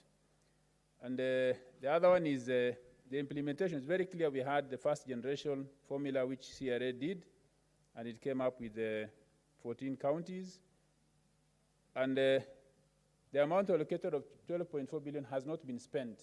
I think that is where now the pressure is coming from, because initially projects have been identified and actually procurement done and works have been done in some cases and they have not been paid. Maybe that's what the members are referring to. And we're also getting from our constituents who have benefited from those contracts and who have not been paid. Yes, it's a painful thing in this time of very difficult times if you have your money tied somewhere, but we have to make sure that things are done properly for posterity so that we don't just address short-term issues and get into deeper problems. The second generation formula by CRA was passed by Parliament in June 2016, which identified 34 counties covering 7,131 sub-locations in 107 constituencies. But if my memory serves me right, this distribution in this format, sometimes I don't know how practical it is, because if I remember very well, the last on that list was a sub-location in Muranga, which was getting 4 million. How do you administer 4 million shillings from this fund going to a sub-location in a county where maybe that is the only beneficiary? So sometimes you have to see also how practical it is to implement these funds. I also remember in the 11th Parliament, National Assembly actually did a constitutional amendment to put this fund under CDF, which was rejected by Senate. That's why it did not take effect. But now, it's very clear also in the implementation of these regulations, Mr. Speaker, the PFM Act 2012, Section 205 is very clear on how it's done. But my concern is maybe to the chair of the committee. Section 205(6) says that the regulation will be deemed approved if any of the houses does not approve or reject within 15 days after it has been submitted to the House. These regulations, according to the report, were submitted on 19th August 2021. They were tabled on 7th September before the committee, and now it's 28th September 2021. So when does the 15 days count? We might be discussing something which the effect has been accomplished already. By not working within the 15 days, maybe already these regulations have kicked in. So we need to get the chair, when he's replying, to tell to us whether we are still within the period of approving or already the thing has lapsed and it has already taken effect and we are just doing an academic exercise here debating. Yes, Chair. Senator Faki. Confirm that we are still within time to approve the regulations. Thank you. Proceed, Senator Thank you, Agura. thank you. Now I'll try to summarize on the issue of the administration of the fund. That's where I have issues. Mr. Speaker, the Equalization Fund Advisory Board at the national level is clearly stated, where the Senate has one representative, National Assembly has a representative, Council of Governors has a representative, PS Treasury, PS Devolution. And I don't have any issues with the National Assembly saying from pastoralist community. It's very good if it's identified that way, because the possibility of any of the other members being from a pastoral community will be slim. So it's good if one institution actually ring fences that position to be from a pastoral community, because it's the only one which has identified that. But now when it comes to the composition of their boards at the other level, like the county, county technical committee, Mr. Speaker, this fund covers only county government functions. If it's roads, if it's water, health, electricity, these are county government functions. And you give these funds to the county as conditional grants. Then if you look at the board, the chair is the county commissioner. The MPs are literally in it because the CDF chair and the secretaries are appointments of the MPs. Then the county government in a board chaired by the county commissioner is represented by a CEC finance, and is going to be, we are told, is co-chairing. That is where we need to make amendments, because it has to be chaired or co-chaired by the governor and the county commissioner, if the county commissioner has to be there, because I don't see why funds are sent to the county, then still at that level they are being handled by the county, the national government officials.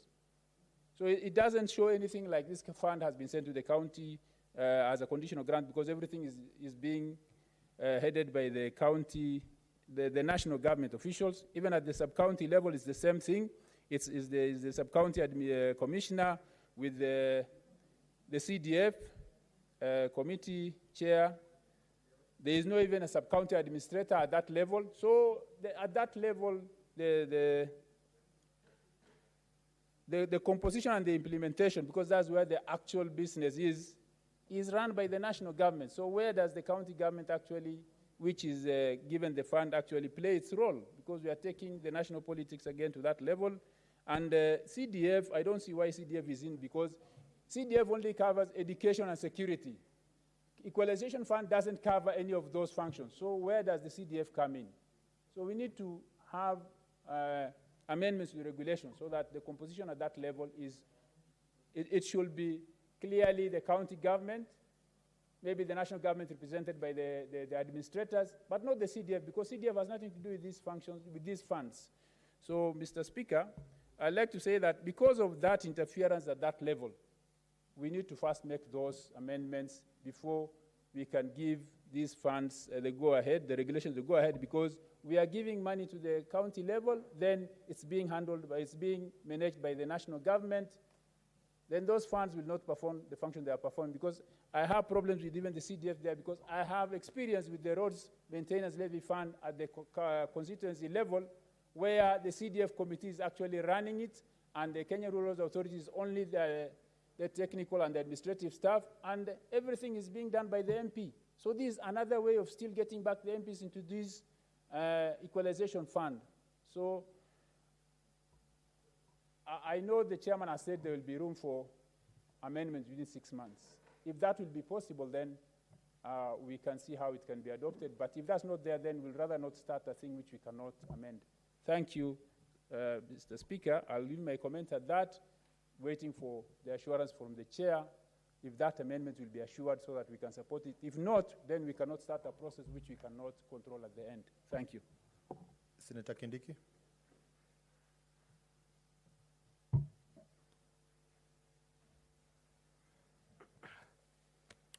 Thank you, Mr. Speaker. Mr. Speaker, these regulations are long overdue. These regulations are brought pursuant to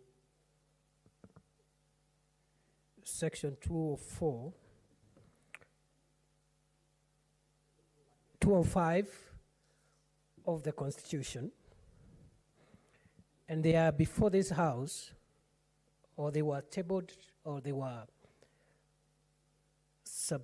submitted to this to the committee of this House, subject to Section 11(2) of the Statutory Instruments Act. Under that Act, Mr. Speaker, the committee is required, under Section 15(2) of the Statutory Instruments Act, to table a report before this House on the regulations or the statutory instruments proposed. Mr. Speaker, sir, it is now 10 years since the new constitution, which is not so new any longer, recommended the establishment of an equalization fund to cater for areas which had been left out in development of our country since 1963, and indeed since Kenya became a state. Mr. Speaker, Section 204, paragraph 6, is the one that capped the equalization fund to 20 years. I am afraid, even after the remaining 10 years, the problem of marginalization is so entrenched, so systemic, that we will not have rectified the ravages of marginalization that have accumulated for the last 80, 90 years in our country. I therefore hope at the appropriate time, when we will have to amend our constitution, and I hope it will be before the lapse of this fund, we might have to extend the timeline for rectifying inequality and marginalization in our country. Mr. Speaker, it takes, in many countries, up to 40, 50 years of serious policy and fiscal interventions to rectify historical and systemic iniquities. I'll give an example. 2 examples will suffice. One, much of northern and western Australia, which is about 45% of that country, is the famous Australian desert. However, after about 50 years of serious infrastructural and physical interventions in that area, it is one of the most highly developed parts of Australia, and it contributes significantly to the development of that country, although it is a desert country. And therefore, the areas that we consider waste or desert today could actually be the areas that will provide for this country sustainably as we deplete agricultural potential because of climate change and other factors, including population growth. The second example, Mr. Speaker, sir, is the famous Wild West in America. And much of western parts of the United States of America, just above 100 years ago, was wasteland. But the American government decided to pump serious money to build infrastructure, connectivity, and productivity in that area. As a result of that intervention, today, one of the states in that part of America, California, is the 6th biggest economy in the world, competing with nation states, yet it's just a small state within the federal state of the United States of America. Los Angeles, Las Vegas, all these big and popular cities are located in what was otherwise a desert. And therefore, this tendency to equate marginalized areas, dry land areas, pastoral areas as wasteland actually is erroneous, and we must start looking at pumping money into these areas as a way of building sustainability in the long term for our country.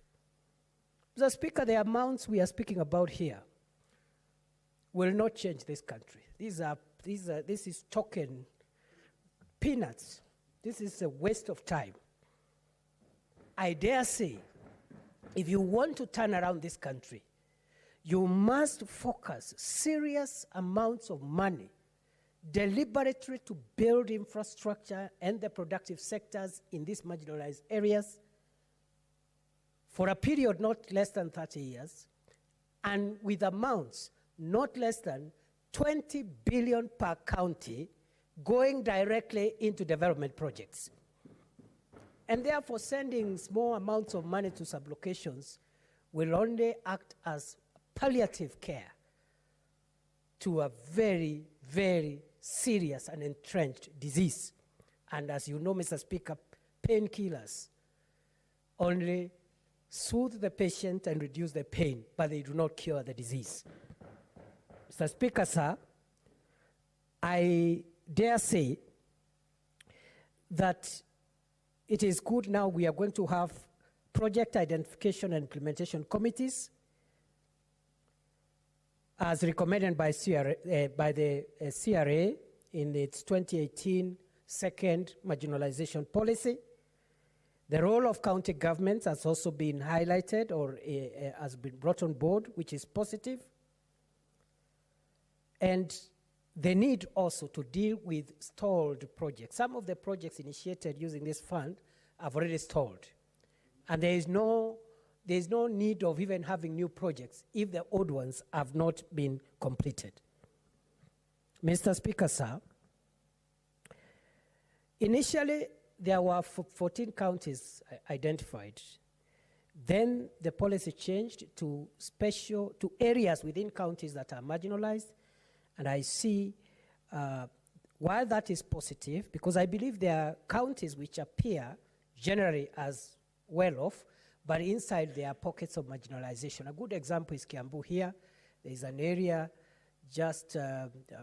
called Rusengeti, just bordering, I think, my Mayo Narok area, which is very marginalized. It's extremely marginalized. Ithanga in Muranga, so very poor and marginalized. Yet it's a small area within a county which is highly productive in other areas. So this focus is important, and I think it has not been exhausted. I see for Tharaka Nithi, initially it was missing from the initial 14 counties, but now I see 2 constituencies from Tharaka Nithi have been included, with Mara constituency having 2 sublocations, or 2 locations, and Tharaka constituency having 5 locations identified. I wonder where Chuka Igambangombe constituency is, because one of the most remote, most marginalized parts of Tharaka Nithi is a ward called Igambangombe, which is in Chuka Igambangombe constituency. So, Mr. Speaker, this is work in progress. We should continue. Senator Ledama, for point of information. Yes, I am willing to be informed, Mr. Speaker. Proceed, Senator Ledama. Mr. Speaker, I'm very happy with the former Deputy Speaker.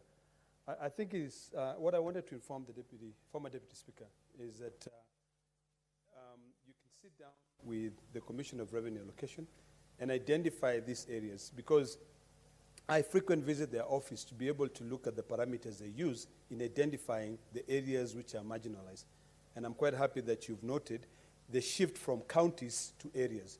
So I think this area that you're highlighting as being marginalized still has an opportunity to be considered. And thank you, Mr. Speaker. Proceed, Thank Senator. you. Thank you, Mr. Speaker. Thank you, Senator Ledama, for that information. And thank you for concurring that indeed there is the focus to areas within counties is more accurate.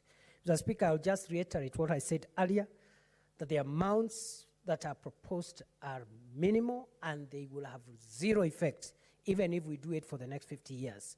We need to pump money where in a particular county you identify areas which are marginalized in that county and allocate 20 billion shillings for development of infrastructure and the productive sectors in that county consistently for about 20 to 30 years. That is what will bring turnaround. Mr. Speaker, I'll say two more points because I see time is up. And the first one is on the need to actually shift the thinking of Kenyans from sessional paper number 10 of 1965, which actually is the source of all these problems, that actually the so-called wasteland holds the future of our country. And there is something in development politics called solidarity development, where you pump money or resources to an area that does not appear to be bringing returns to the economy today, with the hope that in the future, the whole country will depend on that area when we have depleted the resources in the areas that are productive today. And therefore, some of these countries, some of these areas should even have very good incentives for investors, tax incentives for development, and so forth and so on. Mr. Speaker, the last point I want to make is the following: that we must differentiate between rural poverty and urban poverty. Mr. Speaker, both sets of poverty are bad enough, but rural poverty is more debilitating.